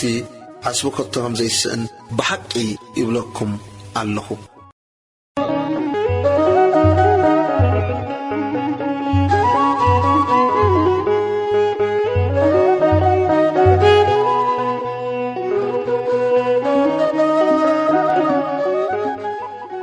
ወንጌል ማቴዎስ ምዕራፍ 11 ካብ ዮሐንስ መጥምቕ ናብ ኢየሱስ ዝተላእኹ ቁጽሪ 1 ኮነ ድማ ኢየሱስ ን12 ደቂ መዛሙርቱ ምእዛዞም ምስ ወደየ ኣብ ከተማታቶም ክምህርን ክሰብኽን ካብኡ ሓለፈ። ቁጽሪ 2 ዮሐንስ ኣብ ቤት ማእሰርቲ ከሎ ወረ ግብሪ ክርስቶስ ሰሚዑ ካብ ደቂ መዛሙርቱ ክልተ ልኢኹ እቲ ዝመጽእ ንስኻ ዲኻ ወይስ ካልእ ክንጽበይና በሎ። ኢየሱስ መሊሱ በሎም ኬድኩም እዚ እትሰምዕዎን እትርእይዎን ዘለኹም ንዮሐንስ ንገርዎ። ዕውራት ይርእዩ፣ ሓንካሳት ይኸዱ፣ ለምጻማት ይነጽሁ፣ ጸማማት ይሰምዑ፣ ምዉታት ይትንስኡ፣ ንድኻታት ድማ ወንጌል ይስበኽ ኣሎ። ብኣይ ዘይዕንቀፍ ከዓ ብፁዕ እዩ። ቁጽሪ 7 ንሳቶም ምስ ከዱ ኢየሱስ ነቶም እኩባት ህዝቢ ብዛዕባ ዮሐንስ ክብሎም ጀመረ። እንታይ ክትርእዩ ናብ በረኻ ወጻእኹም? ብንፋስ ሰሰው ዝብል ሻምብቆዶ? እንታይ ደኣ ክትርእዩ ወጻእኹም? ብልስልስ ክዳውንቲ ዘገጸ ሰብዶ? ልስልስ ክዳውንቲ እትኸድኑስ እንሆ ኣባባይት ነገሥታት ኣለዉ። ንምንታይ ደኣ ወጻእኹም? ነቢ ክትርእዩ ዶ? እወ ካብ ነቢ እኳ ዝበልጽ እዩ እብለኩም ኣለኹ። እቲ ብዛዕባኡ እተጻሕፈሉ ንሱ እዩ። እንሆ ኣብ ቅድሜኻ መገድኻ ዝጸርግ መልኣኸይ ከቅድሜኻ እልኻ ኣለኹ። ብሓቂ ይብለኩም ኣለኹ ካብ ኣንስቲ ካብ እተወልዱ ካብ ዮሐንስ መጥምቕ ዝዓቢ ሓደ እኳ ኣይተንስአን። ኣብ መንግሥተ ሰማያት ግና እቲ ዝንእስ ካብኡ ይዓቢ። ካብ ዘመን ዮሐንስ መጥምቕ ክሳዕ ሎሚ መንግሥተ ሰማያት ብሓይሊ ትደፋእ ኣላ፣ ደፋእቲ ድማ ብሓይሊ ይዛረፍዋ ኣለዉ። ኩሎም ነቢያትን ኦሪትን ክሳዕ ዮሐንስ ተነበዩ። ክትኣምኑ እንተደሊኹምሲ እቲ ክመጽእ ዘሎ ኤልያስ ንሱ እዩ። እቲ ሰምዕ እዝኒ ዘላቶ ይስማዕ። ቁጽሪ 16 ነዚ ወለዶ እዙ እሞ ብምንታይ ክምስሎ እየ? ኣብ ዕዳጋ ተቐሚጦም ንዕርኾም ዝጽውዑ ቈልዑ እዩ ዝመስል እሞ ዝብልዎም እምብልታ ነፋሕናልኩም ኣይሰዓሳዕኹምን፣ ኣልቅስናልኩም ኣይበኸኹምን። ዮሐንስ እማ መጸ ኣይበልዕ ኣይሰቲ ጋኔን ኣለዎ ይብሉ። ወዲ ሰብ መጸ ይበልዕ ይሰቲ እንሆ በላዕን ሰታይ ወይንን ዓርኪ ተገውትን ሓጣንን ይብሉ። ጥበብ ብደቃት ጸደቐት ብዘይ ምእማንን ዝተወቕሳ ኽተማታት። ቁጽሪ 20 ድሕሪዚ ኢየሱስ ነተን ብዙሕ ሓይሊ ዝገበረለን ከተማታት ስለ ዘይተነስሓ ክነቕፈን ጀመረ። ወይለኺ ኩራዝን ወይለኺ ቤተሳይዳ፣ እዚ ኣባኻክን እተገብረ ሓይሊ ኣብ ጢሮስን ኣብ ሲዶና እንተገይሩ እንተዝኸውንሲ ቀደም ድማ እተኸዲነን ሓሙኽሽቲ ትነጺፈን ምተነስሓ ነይረን። ብመዓልቲ ፍርዲ ግና ካባኻትክን ንጢሮስን ሲዶናን ከም ዝቐልል እብለክና ኣለኹ። ኣቲ ቅፍርናሆም ክሳዕ ሰማይ ዶ ልዕል ክትብሊ ኢኺ? ክሳዕ ሲኦል ከስ ክትንከራርዊ ኢኺ? እዚ ኣባኺ እተገብረ ግብርታት ሓይሊ ኣብ ሰዶም ተገይሩ እንተዝኸውንሲ ክሳዕ ሎሚ ምጸንሕት ነይራ። ብመዓልቲ ፍርዲ ግና ካባኽስ ንምድሪ ሰዶም ከም ዝቐልል እብለኩም ኣለኹ። ናባይ ንዑ ከዕርፈኩም። ቁጽሪ 25 በታ ወርሓት እቲኣ ኢየሱስ መለሰ በለውን ወኣቦይ ጐይታ ሰማይን ምድርን እዚ ካብ በልህታትን ኣስተውዓልትን ስለ ዝሓባእኻዮ ንሕፃናት ግና ስለ ዝገለጽካዮ የመስግነካ ኣለኹ። እወ ኣቦየ ኣብ ቅድሜኻ ከምኡ ስምረትካ ኾይኑ ካብ ኣቦይ ኩሉ ተዋሂቡና ኣሎ። ንወዲ በጀካ ኣቦ ሓደ እኳ ዝፈልጦ የልቦን፣ ነቦ ኸዓ በጀካ ወድን እቲ ወዱ ክገልጸሉ ዝፈቱን ዝፈልጦ የልቦን። ኣቱም ኩልኹም እትጽዕሩ ጸር ዝኸበደኩምን ኣነ ከዕርፈኩም ናባይ ንዑ። ኣነ ለዋሄ ልበይውን ትሑት ኣርዑተይ ፈኲሽ ጸረይውን ቀሊል እዩ እሞ ኣርዑተይ ጽሩ ካባይውን ተመሃሩ ንነፍስኹም ከዓ ዕረፍቲ ክትረኽቡ ኢኹም።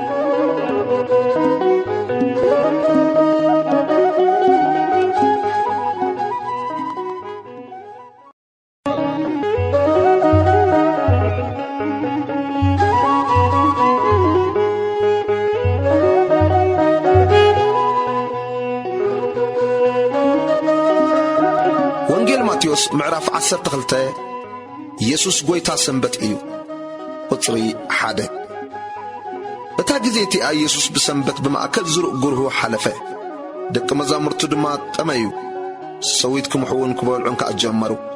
ፈሪሳውያን ድማ እዚ ሪኦም እነሆ ደቂ መዛሙርትኻ ብሰንበት ምግባሩ ዘይግባእ ይገብሩ ኣለዉ በልዎ። ንሱ ኸዓ በሎም ዳዊት ዝገበሮ ንሱን እቶም ምስኡ ዝነበሩን ምስ ጠመዩ ከመይ ኢሉ ናብ ቤት ኣምላክ ከም ዝኣተወ እሞ በጀካ ንካህናት ጥራይ ንኾነ ወይስ ነቶም ምስኡ ዝነበሩ ምብላዑ ዘይግብኦም እንጌራ ምርኣይ ከም ዝበልዐስ ኣየንበብኩም ዶ? ካህናት ኣብ ቤት መቕደስ ብመዓልቲ ሰንበትሲ ንሰንበት ከም ዝስዕርዋ በደል ከዓ ከም ዘይኮኖም ከ ኣብ ኦሪት ዶ ኣየንበብኩምን? أنا جنا كابيت مقدس عبي أبزي كم زلو أبلكم علىخو جنا خمحرت تفتو مسوعة يكونن أنتي مخانو أنت تفلتس أبزم بدل زي ولا ما أي فرادكم من نيركم بعرسك ود سب ويتاسم بتيو يدوز لما سأسب كم زحوي قطريت شعته نسو كابو حليفونا بيت صولتهم أتوي نوخا يدوز نقص السبايا ونبره من تخصوخا بسنبت مفواسدو قبو إلهم حاتتو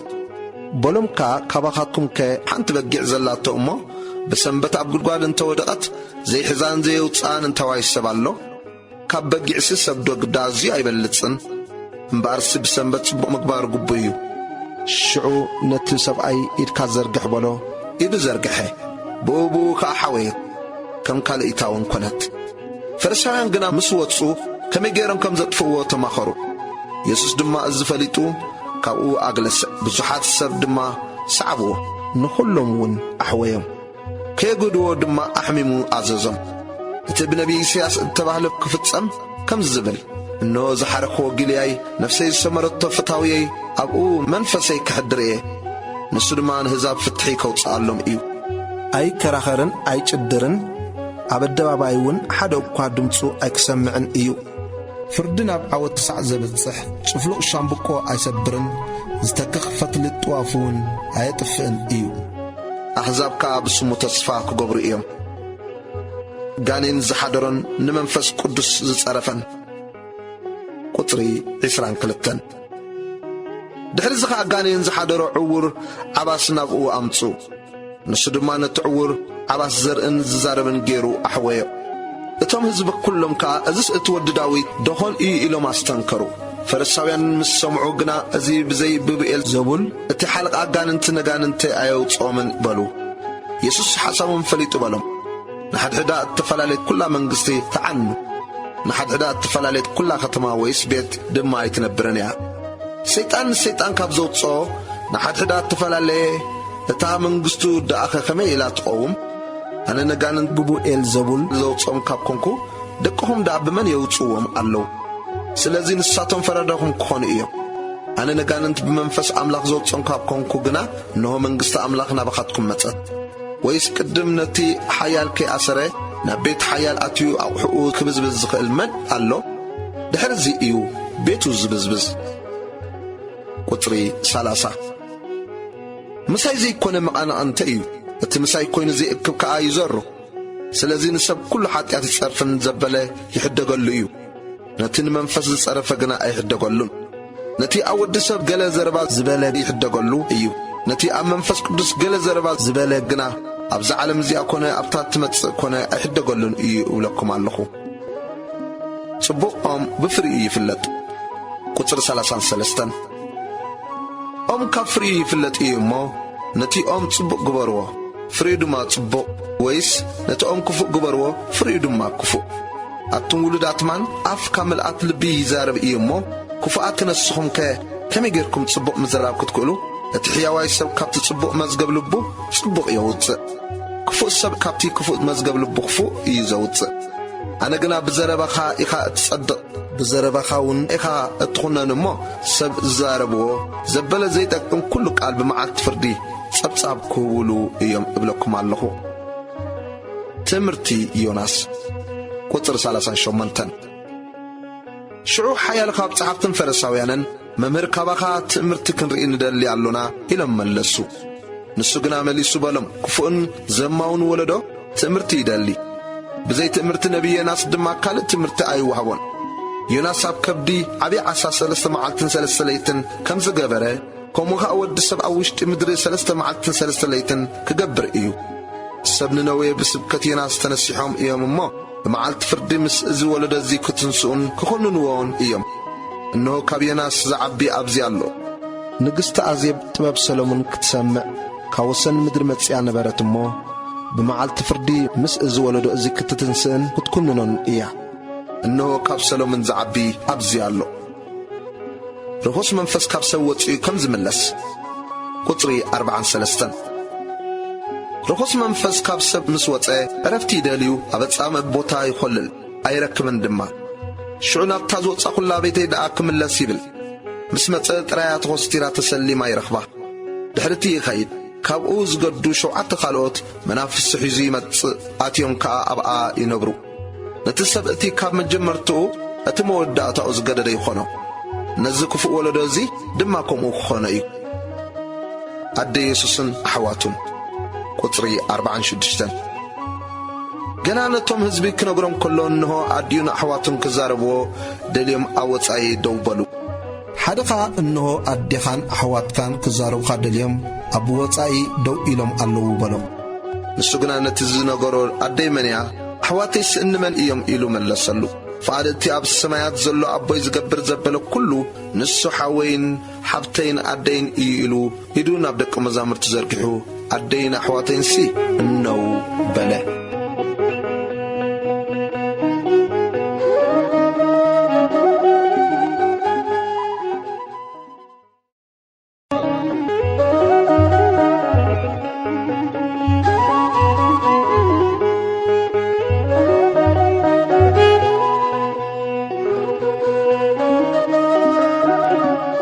وانجيل ماتيوس معرف 13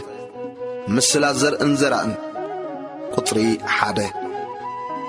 بتمعلتي ايسوس كبيت وصيو اب غنغن بحر تقمطه بزو حزبي نابو تاكبه ناب جلباتيو كسع صمت كا كل تهزبي اب غنغن بحر دو إلو نبره بمسلاتات دما بزح نغرم كمزين نابله انه زرع كزر وفره كزر كله غليو ابطقا مقد ودقه عواف مصين دما بلعو قاليو خا بزح حمد ابزي بلو كوحو ودقه عميق حمد سلازي بلو دما قلطيفو بقوله صحاي مسبرات هاغوغه سور سلازي بلو دما نقصه قاليو اب اشوخ ودقه اتشوخ دما عبي حنقون قاليو اب صبق مدري ودقه قاليو ميتي قاليو سسا قاليو دما 30 فري سمع زنزلاتو يسمع يسوع سلمنتاي بمسلا كم استزاربه قطري 10 اتم دق مزامرتو دما نابو قريبهم سلمنتاي خا بمسلا تزاربهم زلو خابلو مليسو بالم مفلات مستر منغست سمايات ناخاتكم توهيبو الله ناتاتم غناي توهبومن نزلو يوهبو يمو ازيون يوسخايو اتزيبلو غنا تازلاتو اكوا يغدفو ايو ان رايس ايريون ناسمعون ايسمعون ايستوعلون يم امم سلازي بمسلا ازاربو مالخو تنبيت إسياس أباتاتهم يفتسم كم زبل بأزانهم كي سمعوا بعينتهم كي رئيو أأزانهم أصمموا أعينتهم عمتو بلبهم كي استوعلوا كي ملسون أنون كي حويمسي لبزهز بزيرو قيد إيو أمو مسمع سيد سمعوا كتا يتستوعلون مرأيون ترئيو كتا يتطمتن إيخم بزحات النبيات تاركانن نزي نسخاتكم ترئيو وزلهم كرئيو كم اتمنيو أمو كم زير أيو نزين سخاتكم تسمعوا زلهم كسمعون كم اتمنيو أما كم زي سمعوا بحق يبلكم اللهو عينتهم قنا زريئة أعزامكم ونزي سمعا إيان أما بطعان إيان يسوس نمسلا زرعي كم زترقومه بطري 18 مبارسي نسخاتكم مسلا زرعي سمعوا المنقس سميعوس زي يستوعلو كله تكفو يمتس أما نتي أبلب تزرعي منطلو اتي ابطقا مقد تزرع زيو اتي اب كوحي تزرع خا نزيق قال سمعوا بو بحاغوس قبوليو نشعو ترايو امبر سرغنا يبلون سلتي قال مكراوي سدت مسكونه بو يعنقف اتي اب شوق تزرع خا نزيق قال سمعوا ايو وهي اذا عالم زيان معشاو هافتن غنانه قال يحنقو كيف فريون يترب اتي اب صبق مدر تزرع خا نزيق قال سمعوس زستوعلو ايو نسفري فري قاليو ميت قاليو سسا قاليو خا 30 يتو مسلا كردادن سرناين قطر 24 كال مسلا دما كمزيلو مسللم منقسه سماعات ابغراتو صبق زرئي زرئ سبعا ايا تمثل اتم سبدق يسم كلو صلايو مصه ابت ماكل سرناي دما كرداد زرئ كده قطلو مسفرعن فرمسفرين دما شعوت تخرداد ترايه تبع البيت جزءاتو متيم غويتاي ابغرات كاس صبق زرئ دو زرئ خاي نبركان زخرداد دا كبي مصبلو نسخا نزس صلاي زغبرو بلم توم جزءاتو دما كيدنا كن اريدو تفطي خابلو نسو بلم ايفالكم كرداد كتاريو كلكم سي مسو سرناي كيتمحو ክሳዕ ቀውዒ ብሓደ ይዕበዩ ይሕደግዎም ክሳዕ ቀውዒ ብሓደ ይዕበዩ ይሕደግዎም ብጊዜ ቀውዒ ከዓ ንዓጻዶ ቅድም ነቲ ኽርዳድ እረይዎ ክነድድ ድማ በብእንዳእቲ እሰርዎ ነቲ ስርናይ ግና ኣብ ቆፈይ ክእክቦ ክብሎም እየ ምስላ ኣድረን ማይ ቢሕቁን ቁጥር 31 ካለ ምስላ ከምዚ ኢሉ መሰለሎም መንግሥተ ሰማያት ሰብ ወሲዱ ኣብ ግራቱ ዘርአ ፍረ ኣድሪ እያ ትመስል ንሳ ኸኣ ካብ ኩሉ ካልእ ኣዝርእቲ ትንእስ ምስ በቖለት ግና ኣዕዋፍ ሰማይ መጽአን ኣብ ጨናፍራ ክሳዕ ዝዓርፋ ካብ ኩሉ ተኽሊ ኣሕምልቲ እተዓቢኦም ትኸውን ቁጥሪ 33 ካለ ምስላውን ነገሮም መንግሥተ ሰማያት ሰበይቲ ወሲዳ ኩሉ ክሳዕ ዝበኩዕ ኣብ 3 ሳትን ሓርጭ ዝለወሰቶ ማይ ቢሕቕ ትመስል ቁጥሪ 34 ኢየሱስ ነቶም እኩባት ህዝቢ እቲ ብነቢ ኣፈይ ብምስላ ኸፍት እቲ ካብ ምስራት ዓለም ተሓቢኡ ዝነበረ ነገር ተባሂሉ ዘሎ ምንቲ ክፍጸም ኢሉ እዚ ኩሉ ብምስላ ተዛረቦም እምበር ብዘይ ምስላስ ኣይተዛረቦምን ትርጉም ምስላ ናይቲ ኣብ ግራት ዝበቖለ ክርዳድ ቁጥሪ 36 ሽዑ ነቲ ኣኼባ ሓዲጉ ናብ ቤት ኣተወ ደቀ መዛሙርቱ ከዓ ቀሪቦም ምስላ ክርዳድ ናይታ ግራት ተርጉመልና በልዎ መሊሱ በሎም እቲ ጽቡቕ ዘርኢ ዝዘርእ ወዲ ሰብ እዩ እታ ግራት ከዓ ዓለም እያ እቲ ጽቡቕ ዘርኢ ድማ ደቂ መንግሥቲ እዮም እቲ ክርዳድ ግና ደቂ እቲ ክፉእ እዮም እቲ ዝዘርኦም ጸላኢ ከዓ ዲያብሎስ እዩ እቲ ቋውዒ ድማ መወዳእታ ዓለም እዩ እቶም ዓጻዶ ከዓ መላእኽቲ እዮም ክርዳድ ተኣኪቡ ብሓዊ ከም ዝነድድ ብመወዳእታ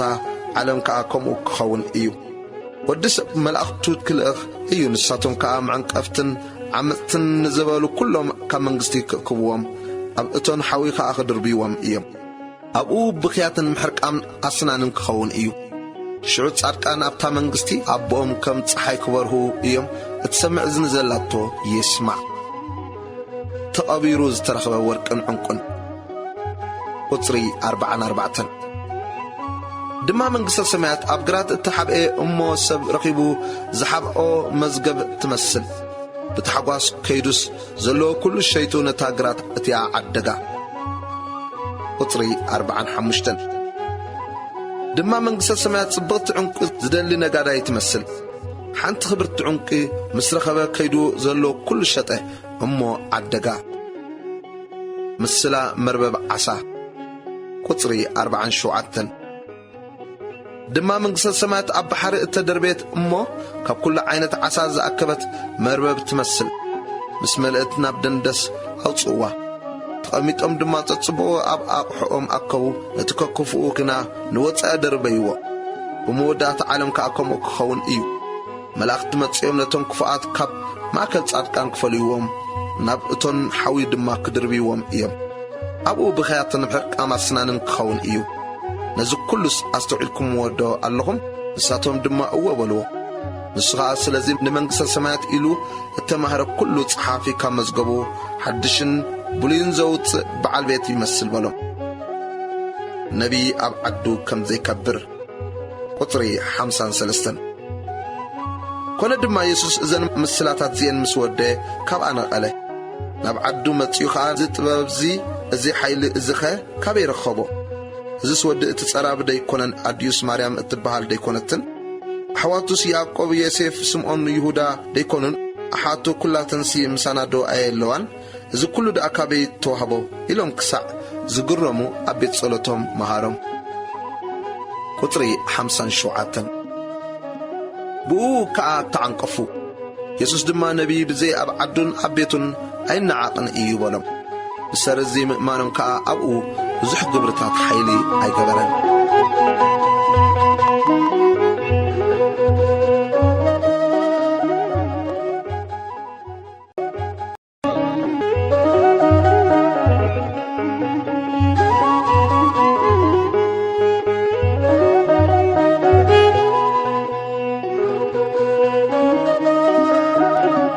ወንጌል ማቴዎስ ምዕራፍ 14 ሞት ዮሐንስ መጥምቅ ቁፅሪ 1 በቲ ጊዜ እቲ ሄሮዶስ በዓል ረባዕ ሽመት ወረ ኢየሱስ ሰምዐ ንገላው ድማ እዚ ዮሐንስ መጥመቕ እዩ ንሱ ካብ ሙታት ተንስኡ ኣሎ ስለዚ ከዓ እዚ ሓይልታት እዚ ብኡ ይግበር ኣሎ በሎም ዮሐንስ ንሄሮድስ ብዛዕባ እታ ሄሮድያዳ ሰበይቲ ፊልጶስ ሓዉ ንሳ ንኣኻ ክትከውን ኣይተፈቕደልካን ኢልዎ ነበረ እሞ ሄሮድስ ንዮሐንስ ብሰራሕ ሒዙ ኣሲሩ ናብ ቤት ማእሰርቲ ኣእትይዎ ነበረ ክቐትሎ እውን ይደሊ ነበረ ግና እቶም ህዝቢ ከም ነቢይ ይርእይዎ ነበሩ እሞ ፈርሆም ሄሮድስ እተወልደላ መዓልቲ ምስ ኣብዓሉ ጓል ሄሮድያዳ ኣብ ማእከል ኮይና ሳዕስዐት ንሄሮድስ ከዓ ሓጐሰቶ ሽዑ ዘደለየቶ ክህባ ብመሓላ ተስፈዋ ንሳ ከምቲ ኣድያ ቅድም ዝመከረታ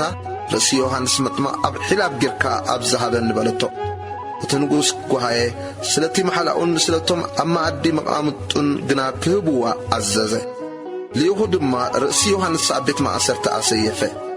እታ ርእሱ ኣብ ሒላብ ገይሮም ከዓ ነታ ጓል ሃብዋ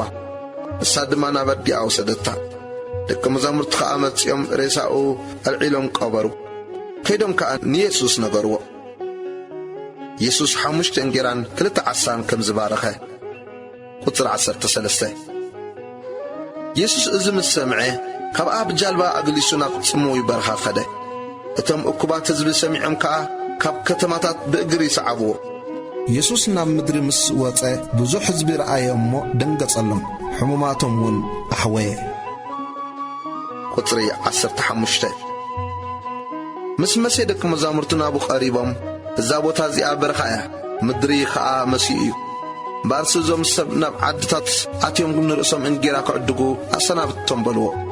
ኢየሱስ ግና ምኻድ ኣየድልዮምን ክበልዑ ንስኻትኩም ሃብዎም በሎም ንሳቶም ከዓ ኣብዚ ብዘይ 5 እንጌራን 2 ዓሳን ገለ የብልናን በልዎ ንሱ ግና ናባይ ኣምጽዎ በለ እቶም ሰብ እውን ኣብ ሰዓሪ ክቕመጡ ኣዘዘ ነተን 5 እንጌራን 2 ዓሳን ኣልዒሉ ናብ ሰማይ ገጹ ቁልሕ በለ ባሪኹ ቆሪሱ ንደቂ መዛሙርቱ ሃቦም ደቂ መዛሙርቱ ከዓ ነቶም ሰብ ሃብዎም ኩሎም በሊዖም ጸገቡ እቲ ዝተረፈ ቆረርስ ድማ 12 መሶብ መሊኦም ኣልዓሉ እቶም ዝበልዑ ብዘይ ኣንስትን ቆልዑን ኣስታት 5,000 ሰብ ኣይነበሩ ኢየሱስ ብማይ ከም ዝኸደ ቁጥሪ 22 ሽዑ ንሱ ንደቂ መዛሙርቱ ናብ ጃልባ ከኣትዉ እሞነቶም ሰብ ክሳዕ ዝሰናብቶም ናብ ማዕዶ ቅድምዎ ብግዲ ይበሎም ነቶም ሰብ ኣሰናቢቱ ክጸሊ ናብ ብሕት ዝበለ ከረን ደየበ ምድሪ ምስ መሲሕ ከዓ ኣብኡ በይኑ ነበረ እታ ጃልባ ኣብ ማእከል ባሕሪ ምስ በጽሐት ግና ንፋስ ብቕድሚኣ ነበረ እሞ ብማዕበል ትጭናቕ ነበረት ኢየሱስ ባሕር እናኸደ ብራብዓይ ምቃል ለይቲ መጾም እቶም ደቂ መዛሙርቲ ባሕሪ ክኸይድ ምስ ረኣይዎ ምትሃት እዩ ኢሎም ሰንበዱ ፈሪሆም ከዓ ጨርሑ ግና ኢየሱስ ብእቡ ኣጆኹም ኣነየ ኣይትፍርሁ ኢሉ ተዛረቦም ጴጥሮስ መሊሱ ጐይታዬ ንስኻ እንተኾንካስ ብማየ ማይ ናባኻ ክመጽእ ኣዘዘኒ በሎ ንሱ ከዓ ነዓ በሎ ሽዑ ጴጥሮስ ካብ ጃልባ ወሪዱ ብማየ ማይ እናኸደ ናብ ኢየሱስ መጸ ብርቱዕ ንፋስ ምስ ረኣየ ግና ፈርሀ ክጥሕል ምስ ጀመረ ድማ ጐይታዬ ኣድሕነኒ ኢሉ ኣዕወ ሽዑ ኢየሱስ ኢዱ ዘርጊሑ ሓዞ እሞ ኣታ ጉዱል እምነት ስለምንታይ ከተወላወልካ በሎ ናብ ጃልባ ምስ ኣተዉ እቲ ንፋስ ዝግ በለ እቶም ኣብ ጃልባ ዝነበሩ ከዓ ንስኻ ብሓቂ ወዲ ኣምላኽ ኢኻ እናበሉ ሰገድሉ ቁጥሪ 34 ተሳጊሮም ከዓ ናብ ምድሪ ጌንሳረት መጹ እቶም ሰብ ምስ ኣለለይዎ ኣብ ገደቦኦም ናብ ዘለዋ ኩለን ዓድታት ለኣኹ ኩሎም ሕሙማት ድማ ኣምጽኡሉ ዘፈር ክዳኖ ክትንክዩ ጥራይ ለመንዎ ተንክዮ ዘበለ ከዓ ሓወየ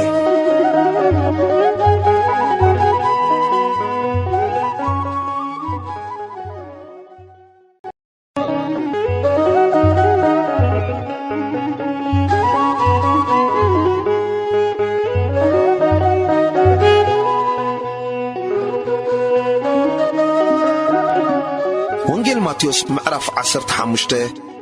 ስርዓት ኣቦታት ክሕሉ ትእዛዝ እግዚአብሔር ዘፍርሱ ቁጥሪ 1 ሽዑ ጸሓፍትን ፈሪሳውያንን ካብ ኢየሩሳሌም ናብ ኢየሱስ መጽኦም ደቂ መዛሙርትኻ እንጌራ ክበልዑ ከለዉ ኢዶም ኣይሕጸቡን እዮም እሞ ስለምንታይ ስርዓት ዓበይቲ የፍርሱ ኣለዉ በልዎ ንሱ መሊሱ በሎም ስለምንታይ ግዳ ንስኻትኩም ምእንቲ ስርዓትኩም ትእዛዝ ኣምላኽ ተፍርሱ ኣለኹም ኣምላኽ ኣቦኻን ኣዴኻን ኣኽብር ድማ ነብኡ ኮነ ወይስ ነድዩ ሕሱም ቃል ዘውስእ ሞት ይሙት በለ ንስኻትኩም ግና ነብኡ ኮነ ወይስ ነድዩ እቲ ካባይ እትጥቀሙሉ መባእ ገይረዮ እየ ዝብል ግዲ ምኽባር ኣቦና ዲዩን የብሉን ትብሉ ምእንቲ ስርዓትኩም ነቲ ቃል ኣምላክኩም ትገበርኩሞ ኣቱም ጉቡዛት ኢሳያስ ብዛዕባኻትኩም ጽቡቕ ተነበየ ከምዚ ኢሉ እዚ ህዝቢ እዚ ብኸናፍሩ የኽብረኒ ልቡ ግና ካባይ ርሑቕ እዩ ትምህርቲ ትእዛዛት ሰብ እናመሃሮ ንኾንትዮም ብልኹኒ ነቶም እኩባት ሰብ ጸዊዑ በሎም ስምዑ ኣስተውዕሉ ንሰብ እቲ ካብ ኣፍ ዝወፅእ እዩ ዘርክሶ እምበር እቲ ናብ ኣፍ ዝኣቱስ ንሰብ ኣየርክሶን ሽዑ ደቀ መዛሙርት ቀሪቦም ፈሪሳውያን ዘረባኻ ሰሚዖም ከም ተዓንቀፉ ዝፈልጥካ ዶ በልዎ ንሱ ግና መለሰ በለውን ናይ ሰማይ ኣቦይ ዘይተኸሎ ዘበለ ኩሉ ተኽሊ ብስሩ ክምንቆስ እዩ ሕደግዎም ዕውራትን መራሕቲ ዕውራትን እዮም ምዕውር ስዕውር እንተመርሖ ክልቲኦም ኣብ ጉድጓድ ይወድቁ ጴጥሮስ እዛ ምስላ እዚኣ ኮታ ተርጉመልና ኢሉ መለሰሉ ኢየሱስ በለ ንስኻትኩም ወንዶ ክሳዕ ሕጂ ኣያስተውዓልኩምን ብኣፍ ዝኣቱ ዘበለ ናብ ከብዲ ከም ዝወርድ እሞ ንግዳም ከም ዝወፅእ ዶ ኣይትፈልጡን ኢኹም እቲ ካብ ኣፍ ዝወፅእ ግና ካብ ልቢ ዝመጽእ እሞ ንሱ እዩ ንሰብ ዘርክሶ ካብ ልቢ ክፉእ ሓሳብ ቅትለት ዝሙት ምንዝር ስርቂ ምስክር ሓሶት ጸርፊ ይወፅእ እዩ እሞ እዚ እዩ ንሰብ ዘርክሶ እምበር ብዘይተሓጽበ ኣእዳው ምብላዕሲ ንሰብ ኣየርክሶን እምነት ሓንቲ ከነኣናዊት ቁጥሪ 21 ኢየሱስ ካብኡ ነቒሉ ናብ ወሰን ምድሪ ጢሮስን ሲዶናን ከደ እንሆ ድማ ከነኣናዊት ሰበይቲ ካብ ወሰን እቲ ምድሪ መጸት እናጨርሐት ድማ ጐይታይ ወዲ ዳዊት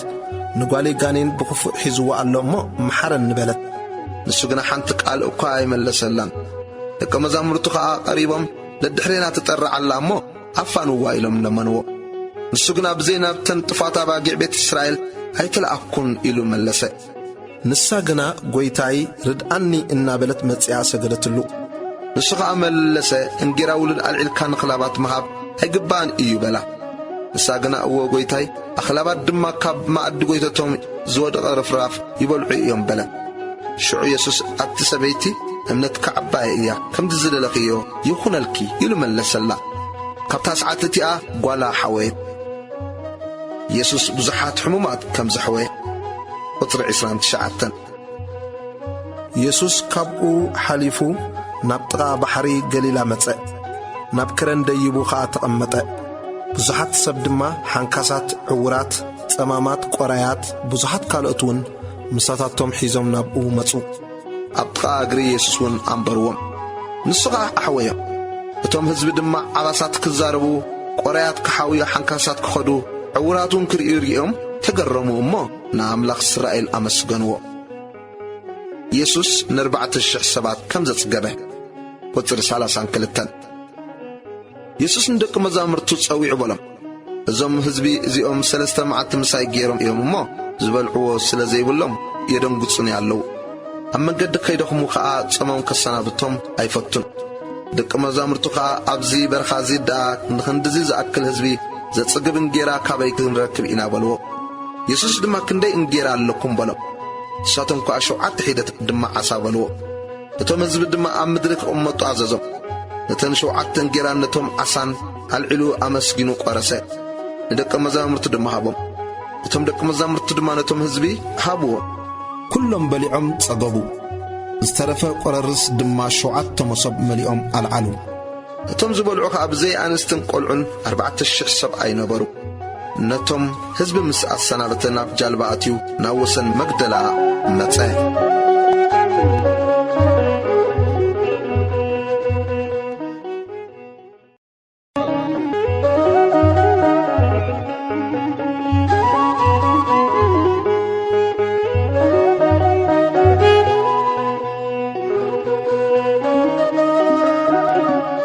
ወንጌል ማቴዎስ ምዕራፍ 16 ትእምርቲ ንምርኣይ ዝቐረበ ሕቶ ቁጥሪ 1 ፈሪሳውያንን ሰዱቃውያንን ክፍትንዎ መጺኦም ካብ ሰማይ ትእምርቲ ከርእዮም ለመንዎ ንሱ ግና መሊሱ በሎም ምስ መሰየ ሰማይ ይቐይሓሎ እሞ ጻሕያ ክኸውን እዩ ትብሉ ምስ ወግሐ እቲ ተደባነወ ሰማይ ይቐይሓሎ እሞ ሎሚ ዝናብ ክዘንም እዩ ትብሉ ገጽ ሰማይ ምፍላይ ትፈልጡ ትምህርቲ ዘመናትከ ክትፈልዩ ዶ ኣይኮነልኩምን ክፉኡን ዘማውን ወለዶ ትምህርቲ ይደሊ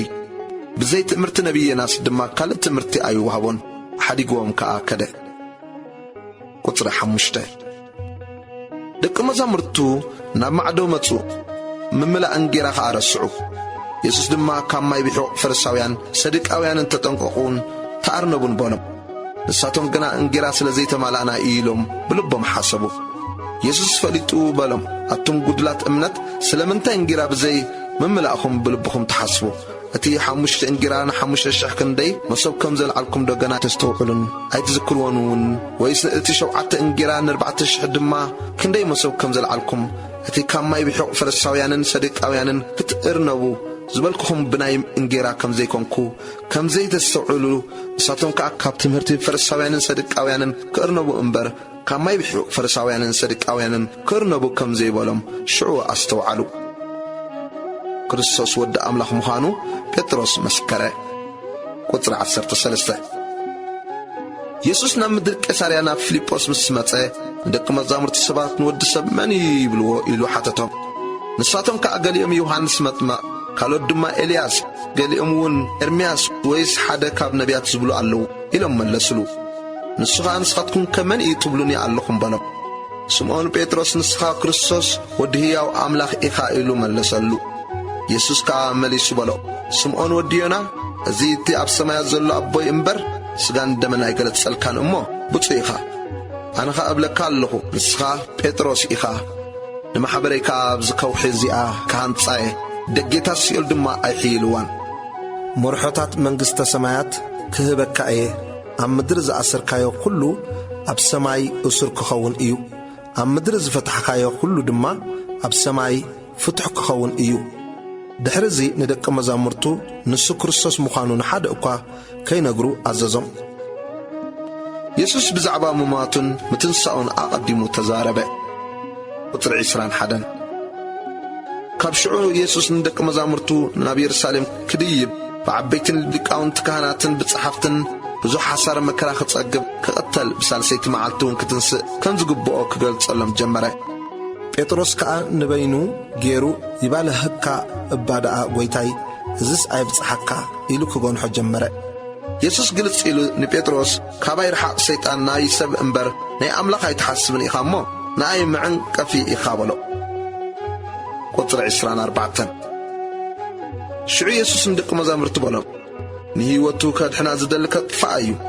እቲ ንህይወቱ ምእንታይ ዘጥፋእኻ ክረኽባ እዩ እሞ ክስዕበኒ ዝፈቱ እንተሎ ህይወቱ ቐቢጹ መስቀሉ ኣልዒሉ ይሰዓበኒ ንሰብ ከ ኩሉ ዓለም ረቢሑስ ነፍሱ እንታጥፍአ እንታይ ይጠቕሞ ወይስ ሰብ በጃ ነፍሱ እንታይ ክህብ እዩ ወዲ ሰብ ብኽብሪ ኣቦኡ ምስ መላእኽቱ ክመጽእ እዩ እሞ ሽዑ ንነፍሲ ወከፍ ከከም ግብሩ ክህቦ እዩ ካብ እዞም ኣብዚ ኣደው ኢሎም ዘለዉ ንወዲ ሰብ ብመንግሥቲ ክመጽእ ከሎ ክሳዕ ዝርእይዎ ንሞት ከቶ ዘይጥዕምዋ ከም ዘለዉ ብሓቂ ይብለኩም ኣለኹ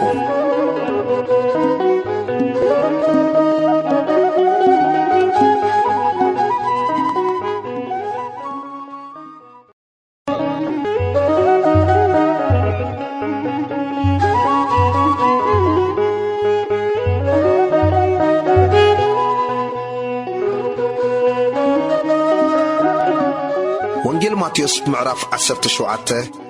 ትርኢት ኢየሱስ ከም ዝተለወጠ ቁጥሪ 1 ድሕሪ 6 መዓልቲ ድማ ኢየሱስ ንጴጥሮስን ያዕቆብን ዮሐንስ ሓውን ወሲዱ ንበይኖም ናብ ነዊሕ ከረን ኣደየቦም ኣብ ቅድሚኦም ድማ ትርኢቱ ተለወጠ ገጹ ከም ፀሓይ ኣብርሀ ክዳኑ እውን ከም ብርሃን ጻዕደወ እነሆ ከዓ ሙሴን ኤልያስን ምስኡ እናተዘራረቡ ተራእይዎም ጴጥሮስ መሊሱ ንኢየሱስ በሎ ጐይታዬ ንኣና ኣብዚ ምንባር ጽቡቕ እዩ ፈቱ እንተኾንካስ ኣብዚ 3 ዳስ ክንሰርሕ ሓደ ንኣኻ ሓደ ንሙሴ ሓደ እውን ንኤልያስ ገና ክዛረብ ከሎ እንሆ ብሩህ ደመና ኣገልበቦም እንሆ ከዓ ካብቲ ደመና ዝፈትዎ ወደይ ብኡ ዝሰመርኩ እዚ እዩ ንኡ ዝስምዕዎ ዝብል ድምፂ መጸ ደቂ መዛሙርቱ እዚ ሰሚዖም ብግንባሮም ተደፍኡ ብዙሕ ድማ ፈርሁ ኢየሱስ ቅርብ ኢሉ ተንከዮም ተንሱ ኣይትፍርሁውን በሎም ንላዕሊ ገጾም ቁሊሕ እንተበሉ ብዘይ ኢየሱስ በይኑ ሓደ እኳ ኣይረኣዩን ቁጥሪ 9 ካብ ከረን ክወርዱ ከለዉ ኢየሱስ ወዲ ሰብ ካብ ሙታት ክሳዕ ዝትንስእ እዚ ዝርኢኹምዎ ንሓደ እኳ ኣይትንገሩ ኢሉ ኣዘዞም ደቂ መዛሙርቱ ከዓ ንምንታይ ደኣ ጸሓፍቲ ቅድም ኤልያስ ክመጽእ ይግባእ ዝብሉ ኢሎም ሓተትዎ ንሱ ከዓ መሊሱ በሎም ብሓቂ ቅድም ኤልያስ ይመጽእ ንኹሉ ድማ የቕንዕ أنا جنا أبلكم الله إلياس قدمي حج متيو كم زدليو جبروا أمبر أيالليون نود السبب دماكم ونصاتم حسر مكرا كتجبوا إيام شعودك مزامرتو بزعبا يوحنس مطمق كم زبالم أستوعلو قانين زحادرو كم زحويه قطر 14 نبت أكب هزبي مسبتحو حدا سبعي نابو قريبو يدنسألو بلون قويتاين ودي محار اللي حمام باريا ببورحي اللي علو حسار دما يتسقبو نسو بزح ساع أبحوي بزح ساع دما أما يودق أمو نبدك مزامرتها أمتيوس محواي سانو يسوس قنا ملس بلون أتا زي أمونن كنان ولدو كسع ما أزم ساعتكم كنبر إيه كسع ما أزسيك أقصبكم إيه نابزنا بايام تسوو يسوس قنحو تقانين كأو كاب ووتسي تقول عدم ما كابتا ساعتتي حيزو حوي شعودك مزامرتو بحت إلهم نبي يسوس متسيهم سلمن تايدا نحنا موتساو زسألنا بلو يسوس كأمنتكم سلز قدلت بحق يبلوكم اللهو كندفر أدرتا أكل أمنت انت ألياتكم نذكرن دما كابزن نبتي أجلس تبلو السوخ أي جلس سأنكم ونيلبون زي كم زبالة عليت جناب زي بتصمن بتصولتن أيوتسن إيوبلهم يسوس بزعبا موت كالا أي جزي كمستزاربه قطر 20 كلتن أب قليلا كمالا لسخلو يسوس ود سب أب إيد سب كتحاز هلو كقتلوا بسال سيتي معت دماك تنسئي بلهم بزوح كأبو هايو قطر 24 ناب كفرنا هم سمتسو قبري زوتشو ناب بيترس متيوم ممهركم سي اتكلت الدريم قبر دو يفدن إيو بلو نسو يفد بائلو ملسه نبيت مساعته يسوس قديمو سمعون نغستات مدرس قبرن توغن كامن يوسدو كاب دقوم دو ويس كاب كالوت انتا يمسلك كابلو يدرس كاب كالوت بابله يسوس كا دقوم سكا نصا ايوم كاين عنقفهم غنا بحري كيدكا مقاطن دربي نتقدم تحوز عصا وسد عفو مسكفتكا ابو حدا عستارتي كتركب إيها نو وسيدكا اب كنداين اب كندخان حبهم بلو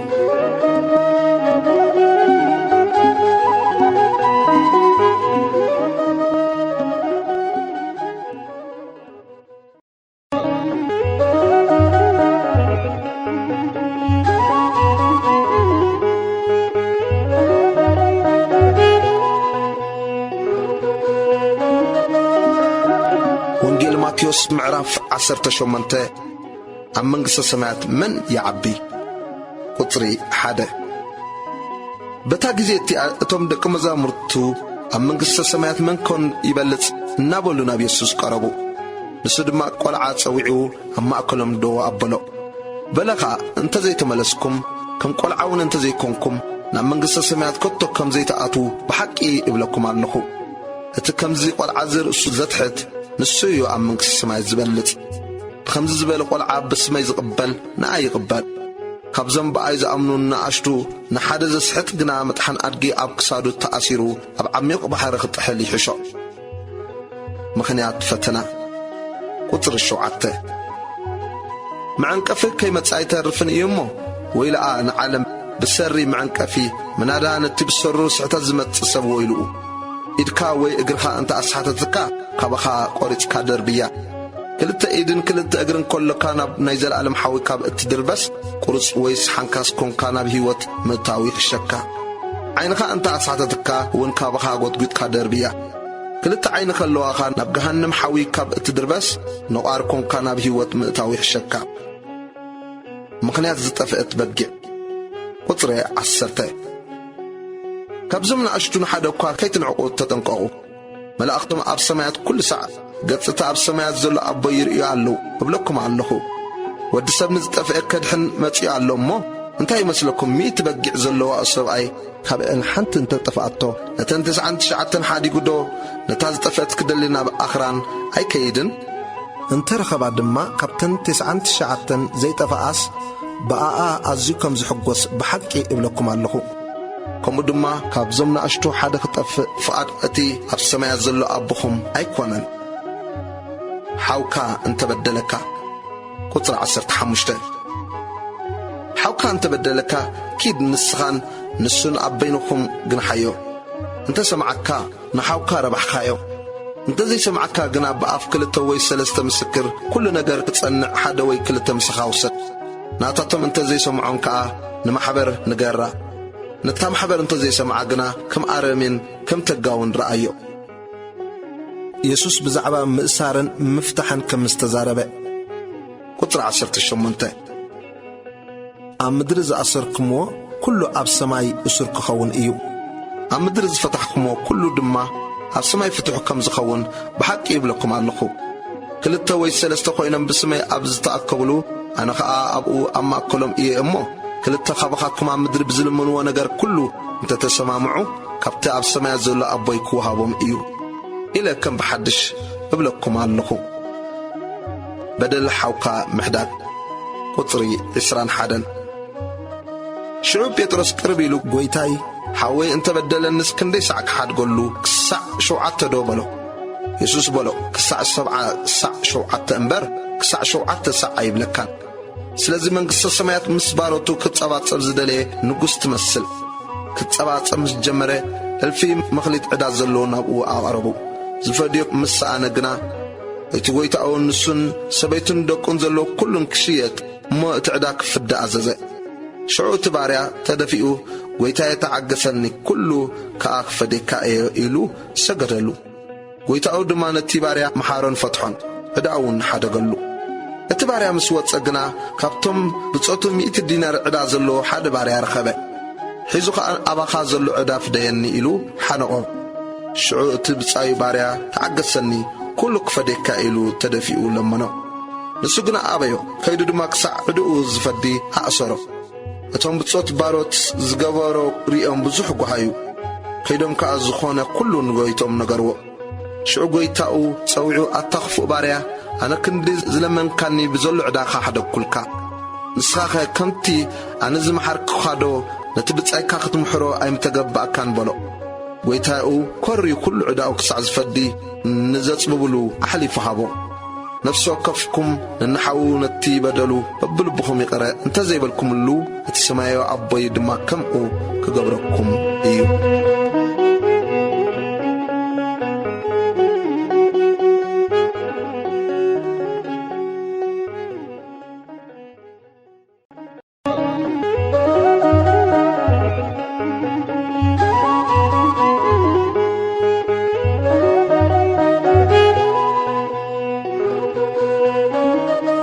ماتيوس معراف إسران حدن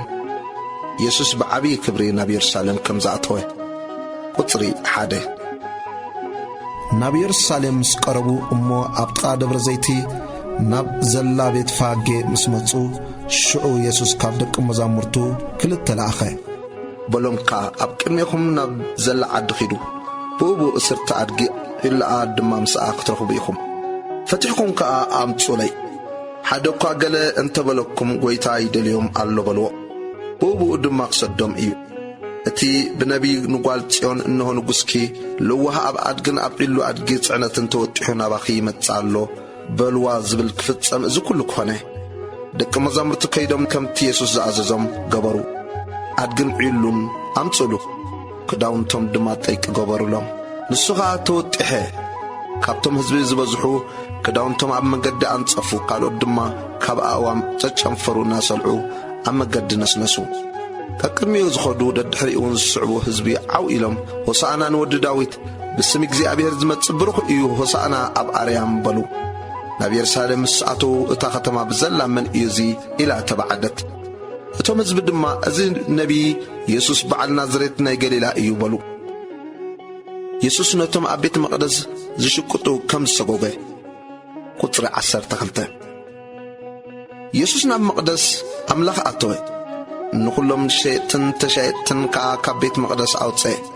صدق شرفتن منبر شيء ترقبن دنكالي نسوغ أبيتي بيت صولت تبهال صحف إيو اسخاتكم قنا بعد تقوحالوت قبركم مابلم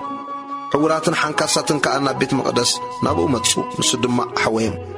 لكاونتن كهاناتن صحفتن نتزقورو تأمراتن قلعون أبيت مقدس عو إلهم وسأنا نود داويد كبلو مصر أيو تناددو مو زي أتم زبلوس سمعدو اللو قابلو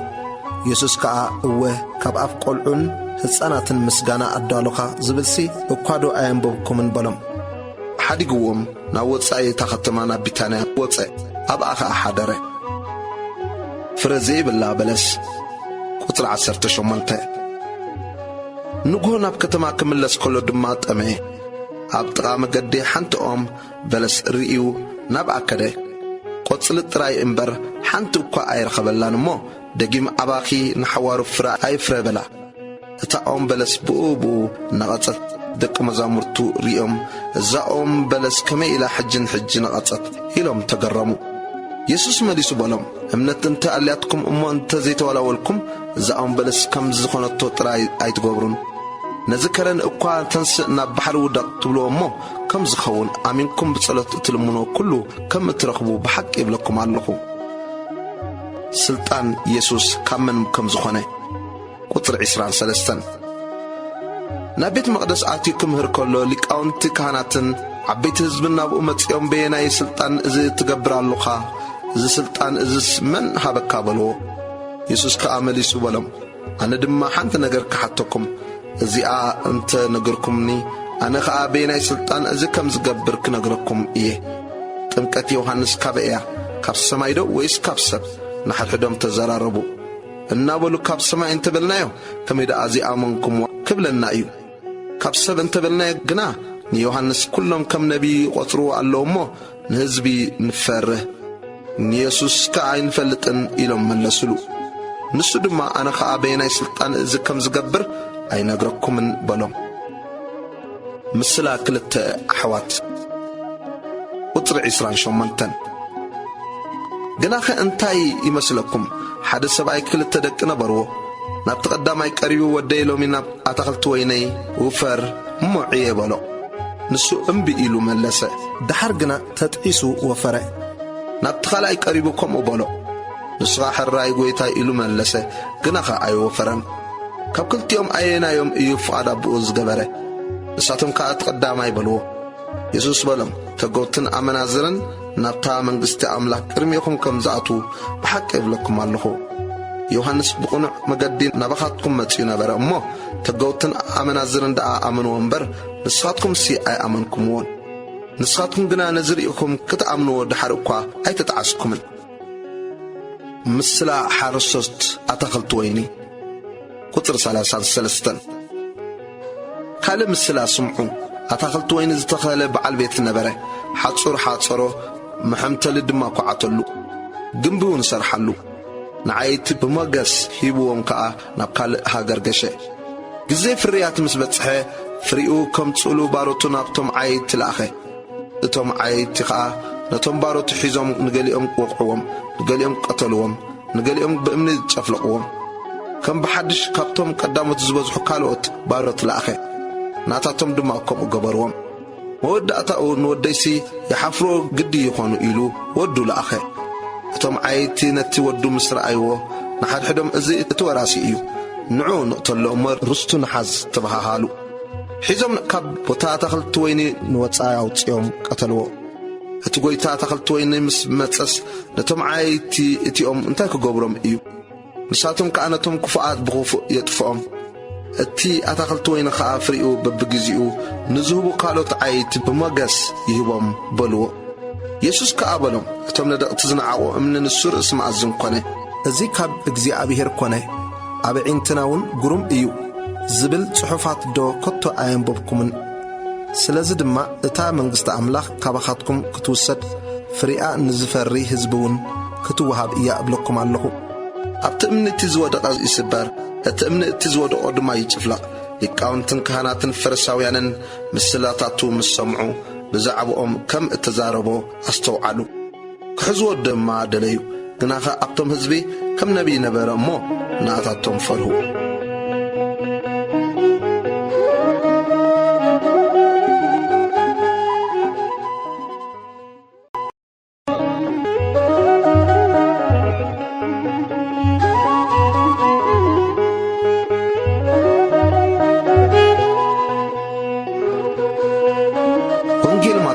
ምዕራፍ 22 መርዓ ተዓዲሞም ዝመጹን ዝኣበዩን ቁጽሪ 1 ኢየሱስ መለሰ ከም بحدش دما بمسلا كم زيلو نغرم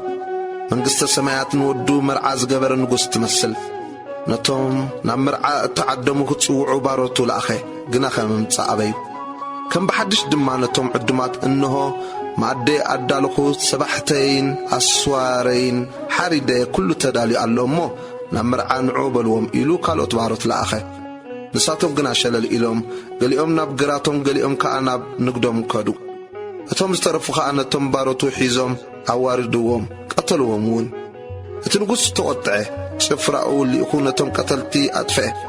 كتماهم دمات تقصه شعون باروتو اتهم عدمات دعا زي بقعات كوينهم انبر مرعاس اتدالو إيو تقيم ناب قرانا من قد كدو ما نزرخبكم وزبلنا مرعا تصوعوا بلو اتم باروت اتيوم ناب ما قد واتيوم نزرخبو زبلح نحسماتن نحياوتن أكبوهم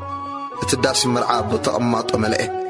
تنقص نتوم تقمات كرئي مساعته كدان مرعا زي تخدنا سبعي رأي مو أتعاركي كميك كدان مرعا زي بالكا نابزاعته خابلو بسوقنا أتكته شعو اتي نقص نقلاو بلم أعداون أعقارن أسيركم أبناي واتسايت المات دربيوو أو بخياتن محرق أم أسنانن يخون سوعات سبوزحات إيوم حريات قنا حيدت إيوم بزعبا مخفال قبري وطلع 15 دحرز الفرساويان كيدهم كما يجيرهم بزربا كم زطلفوا تماخروا دك مزامرتهم مسير الرساويان جيرهم كم زي إلهم لأخهم ممهر حق أنيا مخانكا مقدق زي أبيرون حق كم التمهر نفلت قالونا قد صبري إخا أيتدالون إخا أما نزلنتن أكا أيتبلن إخا انتهي مسلكا نقيسار قبري مهابسي تفعيدو دي ويس أيفالون اسكي نغرنا يسوس كفاتهم فليتو أتوم قبزات سلمنتاي تفتنوني اللهم اتورك قبري أرئينو بلو نساتهم كا دينارام تسألو نسودو ما أزم الكعون صحفاتهم نايمن إيو بلو نساتهم ناي كيسار بلو شعون السوء بأسي ناي كيسار نكيسار ني أملاخون نأملاخ هابو بلو أزم السمع تقرمو حديقهم ودما حلفو بزعبات نساء موتان قطر 23 بتامعت التأت نساء يلبون زبلو صديق أويان ناب أمتو كم زي لهم دم حدثو ممهر مسي سبعي ولد كي حدقا انتموته نتاسبيتو اتي حوي ورسا نتي حو خآزر إي يقمالو بله أبانا خس شوعات أحوات نبارو اتعبي سبيتو مساءتوه موته ولد أي نبارون أمو نتاسبيتو نحو حدقا كمو خاءت خلعي اتي سالسايون قسع اتي سابعي دحر كلهم دما اتاسبيت موتت كلهم آتي موان يرم يومو بتنساي كابزوم شوعات تزيعتم سبيت مانم كتكون إياه يسوس من لسبالمون متحفت ويس حيل أملاخ سأل مفلاتكم تقاقيو اللهم أبتنسايس كمل أخت أملاخ أبسما إيوم انبر آياتون آياتاتون بزعبات تنساء موتات قنا اتي كاب أملاخ أنا أملاخ أبراهامن أملاخ يساقن أملاخ يعقوبن إيه اتبهال لكم دو أينبوكمن እግዚአብሔር ከስ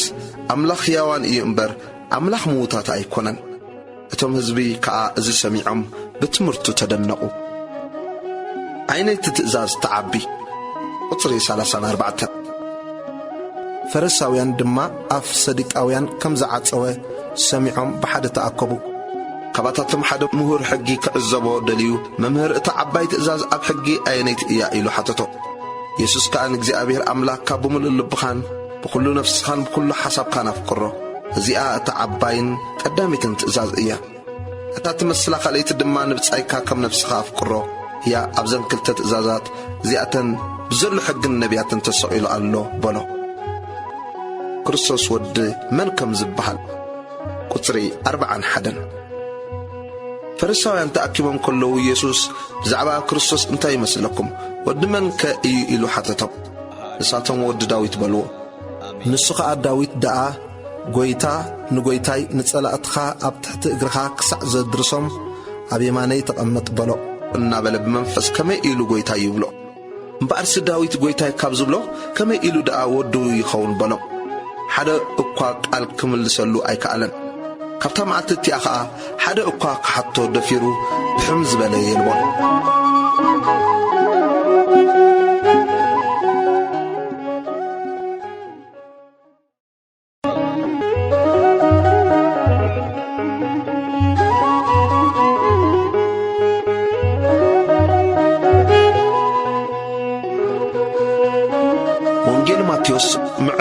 24 ملكت مودات عالم قطري 1 يسوس ካብ ቤት መቅደስ ወፂኡ ከደ ደቀ መዛሙርቱ ድማ ህንጻ ቤተ መቅደስ ከርእይዎ ናብኡ ቀረቡ ንሱ ግና መሊሱ እዚ ኩሉስ ትርእይዎ ዶ ኣለኹም ኣብዚ ዘይፈርስ እምኒ ኣብ ልዕሊ እምኒ ኣይክተርፍን እዩ ብለኩም ኣለኹ በሎም ቁጥር 3 ኣብ ደብረ ዘይት ተቐሚጡ ከሎ ደቀ መዛሙርቱ ብሕት ኢሎም እዚ መዓዝ ክኸውን እዩ ትእምርቲ ምምጻኻን መወዳት ዓለምን ከንታይ እዩ እስኪ ንገረና እናበሉ ናብኡ ቀረቡ ኢየሱስ መሊሱ በሎም ሓደ እኳ ከየስሕተኩም ተጠንቀቑ ኣነ ክርስቶስ እየ እናበሉ ብዙሓት ብስመይ ክመፁ እዮም እሞ ንብዙሓት እውን ከስሕቱ እዮም ወግእን ወረውግን ክትሰምዑ ኢኹም ረኣዩ ኣይትሰንብዱ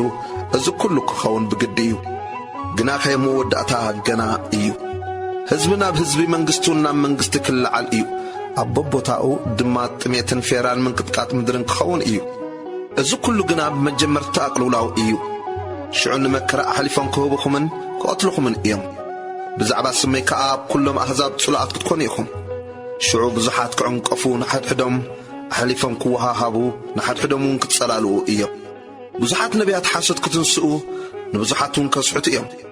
ዓመፃ ስለ ዝበዝሐ ድማ ናይ ብዙሓት ፍቕሪ ክትዝሕል እያ እቲ ክሳዕ መወዳእታ ዝዕገስ ግና ክድሕን እዩ እዚ ወንጌል መንግስቲ ከዓ ንምስክር ኩሎም ኣሕዛብ ኣብ ዘላ ዓለም ክስበኽ እዩ ሽዑ መወዳእታ ይመጽእ ዘስካሕክሕ መከራ ቁጥር 15 እቲ ብነቢይ ዳንኤል እተባህለ ናይ ጥፍኣት ርክሰት ኣብታ ቅድስቲ ስፍራ ቆይሙን ተርእኹም እቲ ዘንብብ የስተውዕል ሽዑ ኣብ ይሁዳ ዘለዉ እናበኽራን ይህደሙ ኣብ ዝባን ናሕሲ ዘሎ ከዓ ካብ ቤቱ ገለ ክማልእ ኣይውረድ ኣብ ወፍሪ ዘሎ ድማ ክዳኑ ክወስን ድሕሪት ኣይመለስ እታ ቅነቲ ኣግና ንጥኑሳትን ንዝጥብዋን ወይለን ሽዑ መከራ ክኸውን እዩ ከምኡ ዝበለ ካብ መጀመርታ ዓለም ክሳዕሎም ዘይኮነ ኮቶ ድማ ዘይከውን እዩ እሞ እቲ ምህዳንኩም ብኽረምቲ ወይ ብሰንበት ከይከውንሲ ለምኑ እተን መዓልታት እቲአን እንተዘይሓፅራስ ስጋ ዝለበሰ ኩሉ ኣይምድሓነን ምንቲ እቶም ሕርያት ግና እተን መዓልታት እቲአን ክሓፅራ እየን ሽዑ ገለ እንሆ ክርስቶስ ኣብዚ ወይ ኣብቲ እንተበልኹም ኣይትእመንዎ ናይ ሓሶት መሲሓትን ናይ ሓሶት ነቢያትን ክመፁ እዮም እሞ እንተትኸኣሎምሲ ነቶም ሕርያት እኳ ከስሕቱ ዓበይቲ ትእምርትን ተኣምራትን ክገብሩ እዮም እንሆ ኣቐዲመ ነገርክኹም እንሆ ኣብ በረኻ ኣሎ እንተበልኹም ኣይትውፅኡ እንሆ ኣብ ቤት ኣሎ እንተበልኹም እውን ኣይትእመኑ በርቂ ካብ ምብራቕ በሪቑ ክሳዕ ምዕራብ ከም ዝረአ ምጽኣት ወዲ ሰብ ከዓ ከምኡ ክኸውን እዩ ኣብቲ ገንቢ ዘለዎ ኣሞራታት ከዓ ናብኡ ክእከቡ እዮም ካልኣይ ምጽኣት ክርስቶስ ምልክቱን ቁጥር 29 ድሕሪ መከራ ታቐነቲ ኣግና ብእቡ ፀሓይ ክትጽልምት ወርሑን ብርሃና ኣይክትህብን እያ ከዋኽብቲ ካብ ሰማይ ክወድቁ ሓይልታት ሰማያትን ክንቀጥቅጡ እዮም ሽዑ ትእምርቲ ወዲ ሰብ ኣብ ሰማይ ክርአ ሽዑ ድማ ኩሎም ዓሌታት ኣሕዛብ ምድሪ ክበኽዩ ንወዲ ሰብ ከዓ ብብዙሕ ሓይልን ግርማን ብደበና ሰማይ ክመጽእ ከሎ ክርእይዎ እዮም ንመላእኽቱ ከዓ ብብርቱዕ ድሃይ መለኸት ክልእኾም ነቶም ሕርያቱ ካብቲ ሓደ ወሰን ሰማይ ክሳዕቲ ሓደ ወሰን ሰማይ ካብ 4 ማዕዝን ንፋሳት ክእክብዎም እዮም ቁጥር 32 ምስላኡ ካብ ኦምበለስ ተምሃሩ ጨንፈራ ምስ ለምለመ ቆጽላውን ምስ ተጥዐ ክረምቲ ከም ዝቐረበ ትፈልጡ ኢኹም ከምኡ ድማ ንስኻትኩም እዚ ኩሉ ምስ ርኢኹም ናብ ኣፍ ቤት ምቕራቡ ፍለጡ እዚ ኩሉ ክሳዕ ዝኸውን እዚ ወለዶ እዚ ከም ዘይሓልፍ ብሓቂ ይብለኩም ኣለኹ ሰማይን ምድርን ክሓልፍ ቃለይ ግና ኣይክሓልፍን እዩ ንምጽኣት ጎይታ ሰዓታን ዕለታን ዝፈልጣ የልቦን ቁጥሪ 36 ስለታ መዓልቲ እቲኣ ስለታ ሰዓት እቲኣን ግና ብዘይ ኣቦ በይኑ መላእኽቲ ሰማይ እንተኾኑ እኳ ወይስ ወዲ ዝፈልጣ የልቦን ከምቲ ብዘመን ንሆ ዝኾነ ምጽኣት ወዲ ሰብ ከዓ ከምኡ ክኸውን እዩ ከምቲ ብቅድሚ ማይ ኣይሂ ዝነበረ ክሳዕታ ኖህ ናብ መርከብ ዝኣተወላ መዓልቲ ይበልዑን ይሰትዩን የእትውን የተኣታትውን ነበሩ እሞ ማይ ኣይሂ መጽዩን ንኹሉ ክሳዕ ዘጥፍእ ኣይፈለጡን ምጽኣት ወዲ ሰብ ድማ ከምኡ ክኸውን እዩ ሽዑ ክልተ ኣብ ግራት ክኾኑ እዮም እቲ ሓደ ክውሰድ እቲ ሓደ ከዓ ክሕደግ እዩ ክልተ ኣንስቲ ኣብ መጥሓን ክትሕና እየን ሓንቲ ክትውሰድ ሓንቲ ድማ ክትሕደግ እያ ስለዚ ጎይታኹም በየነይቲ ሰዓት ከም ዝመጽእ ኣይትፈልጡን ኢኹም እሞ ንቑሑ ግና ኸፍለጡ በዓል ቤት ነታ ሰራቕ ዝመጸላ ጊዜ እንተዝፈልጣስ ምነቕሐ ቤቱ ክትኳዓት ከላውን ስቕ ኣይምበለን። ስለዚ ወዲ ሰብ ብዘይሓሰብኩምዋ ጊዜ ክመጽእ እሞ ንስኻትኩም ድማ እተዳለኹም ኩኑ። እሙንን ዘይእሙንን ኣገልጋሊ ቁጽሪ 45 እቲ ጐይታኡ ምግቦም በብግዚኡ ክህቦም ኢሉ ኣብ ስድራ ቤት ዝሾሙ እሙን ኣስተውዓሊ ባርያ መን ኮን እዩ? ጐይታኡ ክመጽእ ከሎ ከምዚ እናገበረ ዝረኽቦ ባርያ ብፁዕ እዩ። ኣብ ኩሉ ገንዘቡ ከም ዝሾሞ ብሓቂ ይብለኩም ኣለኹ። እቲ ክፉእ ባርያ ግና ብልቡ ጐይታዬ ድንጉ እዩ እንተበለ ነቶም ብጾቱ ባሮት ምውቃዖም ይጅምር። ምስቶም ሰኸርቱን ይበልዕን ይሰትን። ጐይታ እቲ ባርያ እቲ ንሱ ብዘይተጸበያ መዓልት ብዘይፈለጣ ጊዜውን ክመጽእ እዩ። ኣብ ክልተ ክጭንድሖ ዕድሉ ድማ ምስ ግቡዛት ክገብሮ ኣብኡ ከዓ ብኽያትን ምሕርቃም ኣስናንን ክኸውን እዩ።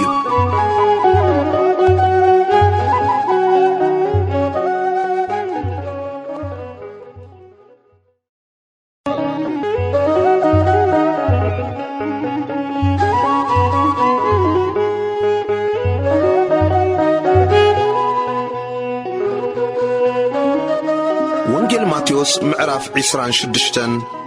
ንኢየሱስ ክቐትልዎ ከም ዝተማኸሩ ቁጽሪ 1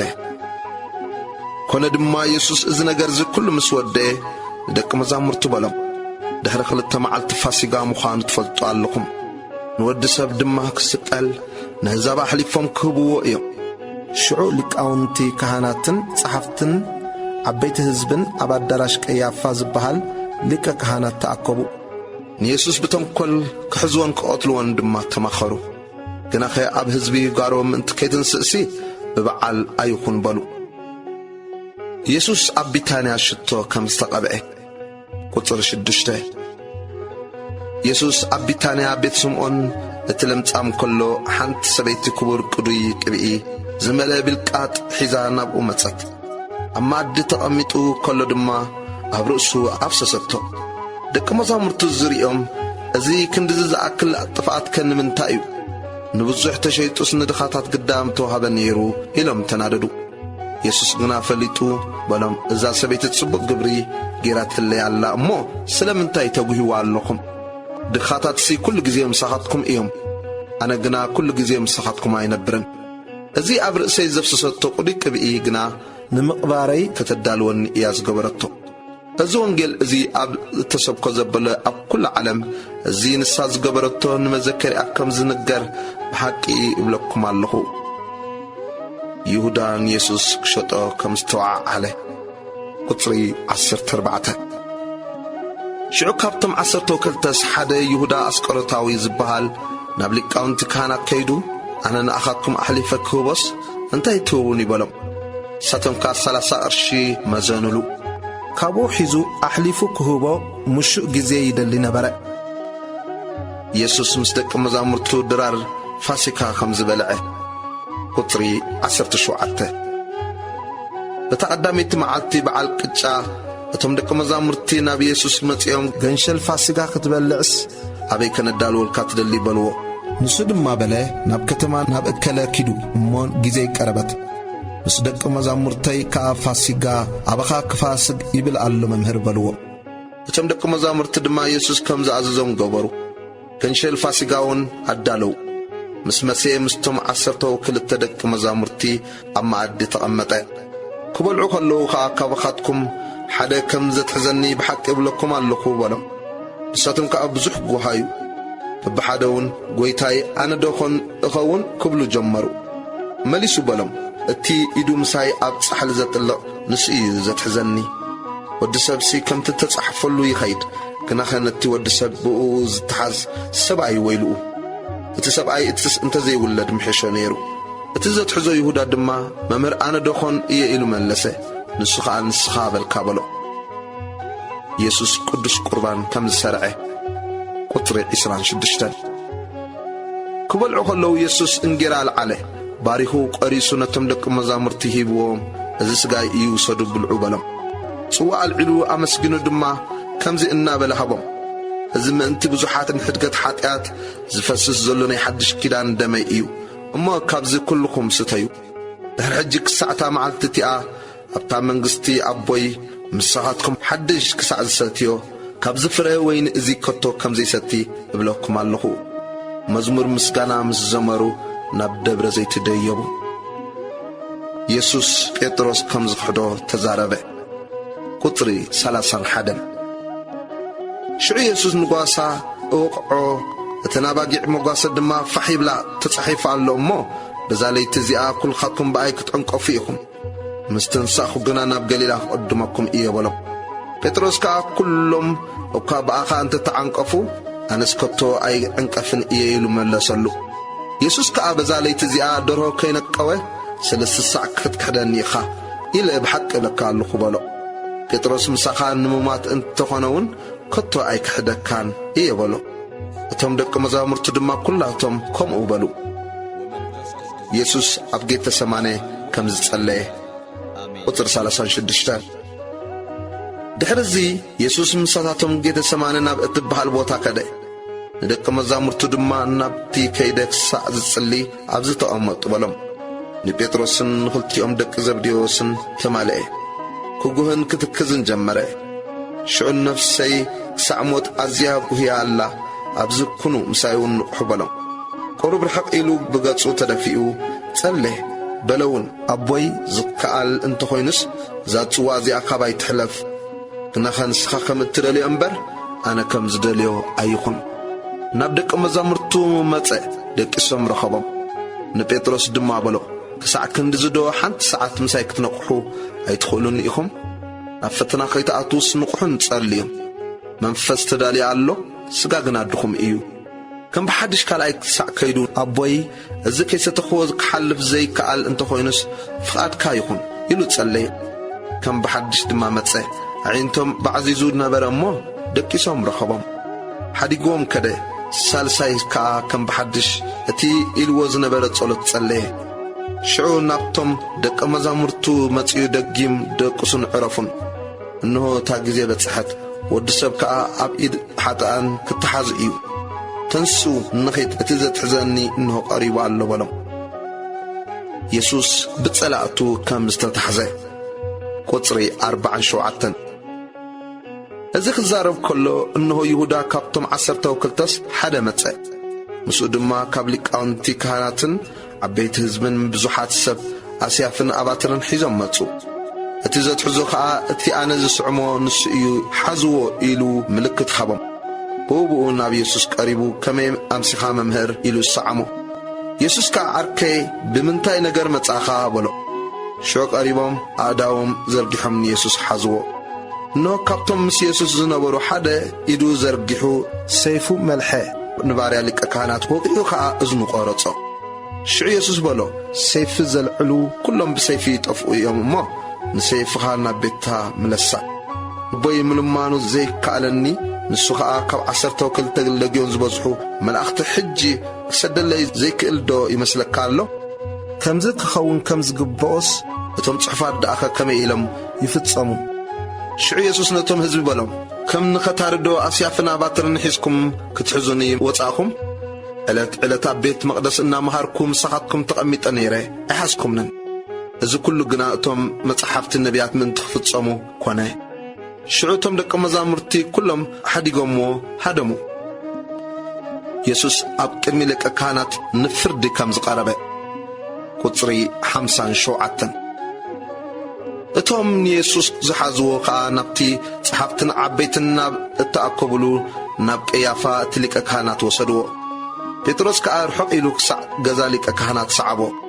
መወዳእታኡ ምእንቲ ክርእውን ናብ ውሽጢ ኣትዩ ምስቶም ገላው ተቐመጠ። ሊቃውንትን ካህናትን ዓበይትን ብዘሎ እቲ ዋዕላን ከዓ ንኢየሱስ ቀትሎ ምስክር ሓሶት ደለዩ ኣይረኸቡን። ብዙሓት ሓስዮም ዝምስክሩ መጺኦም ክነሶምሲ ሓንቲ እኳ ኣይረኸቡን። ኣብ መወዳእታኡ ግና 2 መጺኦም በሉ፣ እዚ ሰብኣይ እዚ ነታ መቕደስ ኣምላኽ ኣፍሪሰ ብ3 መዓልቲ ክሃንጻእ እኽእል እየ በለ። እቲ ሊቀ ካህናት ከዓ ተንስኡ እዚኣቶም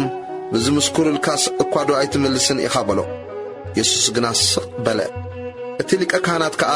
ክርስቶስ ወዲ ኣምላኽ እንተኾንካስ ክትነግረና በቲ ሕያው ኣምላኽ ኣምሕለካ ኣለኹ በሎ። ኢየሱስ ከዓ ንስኻ እኳ በልካ፣ ድሕሪ ሕጂ ግና ወዲ ሰብ أبيمان حيل تقمت بدمنا السماء كما تسكولو كترئيكم ابلكم علقوا بقلو شعو تلك كهانات كداون تقديدو تتعرفه إنه تصرف سمعكم لقيم كأنتاي مسكر يدلينا انتاي كي مسلكم بلا ساتون كأموت يقبو إلى ملسو دحرزي أبقصو طفبللو دليهم دمان سأفعوه وكريستوس من إيزور عكا سكيت نبيلنا نابلو وقعوه كحدت بيتروس قطري سوسان شعتن بيتروس بقفتا وطاي أوشت تقاميتو خلو حانتي قرد نسخاون مس يسوس غاليلاوي نيركا أخا نابلت نابو كربت نسو أبكرمي كلهم ازي تبليو زلوخي أيفلطن إلو كحاده عنكس مسوطخا حانتي خالق رأيتو أبو نزلو دما ازي مس يسوس نازراوي نير إيو بلتهم نسوخا نتسب أي اتي أيفلطن إلو كم بحدش كحاده محالون ورم مستنحي اتهم دو إلوم زلو نبيتروس نسخا بحق إكاباتاتهم إخا زربخاون يفلتك ألو بلو شعو نسو نتسب أي اتي أيفلطن إيه إلو كرقا من كمحل جمره بوبو خا درهنك أوي بيتروس دما نتي يسوس درهو كينك أوي سلسة ساعة كتحدني إخا زبولك قال ذكره ناوت آي كيدون مرير بخيات بخيه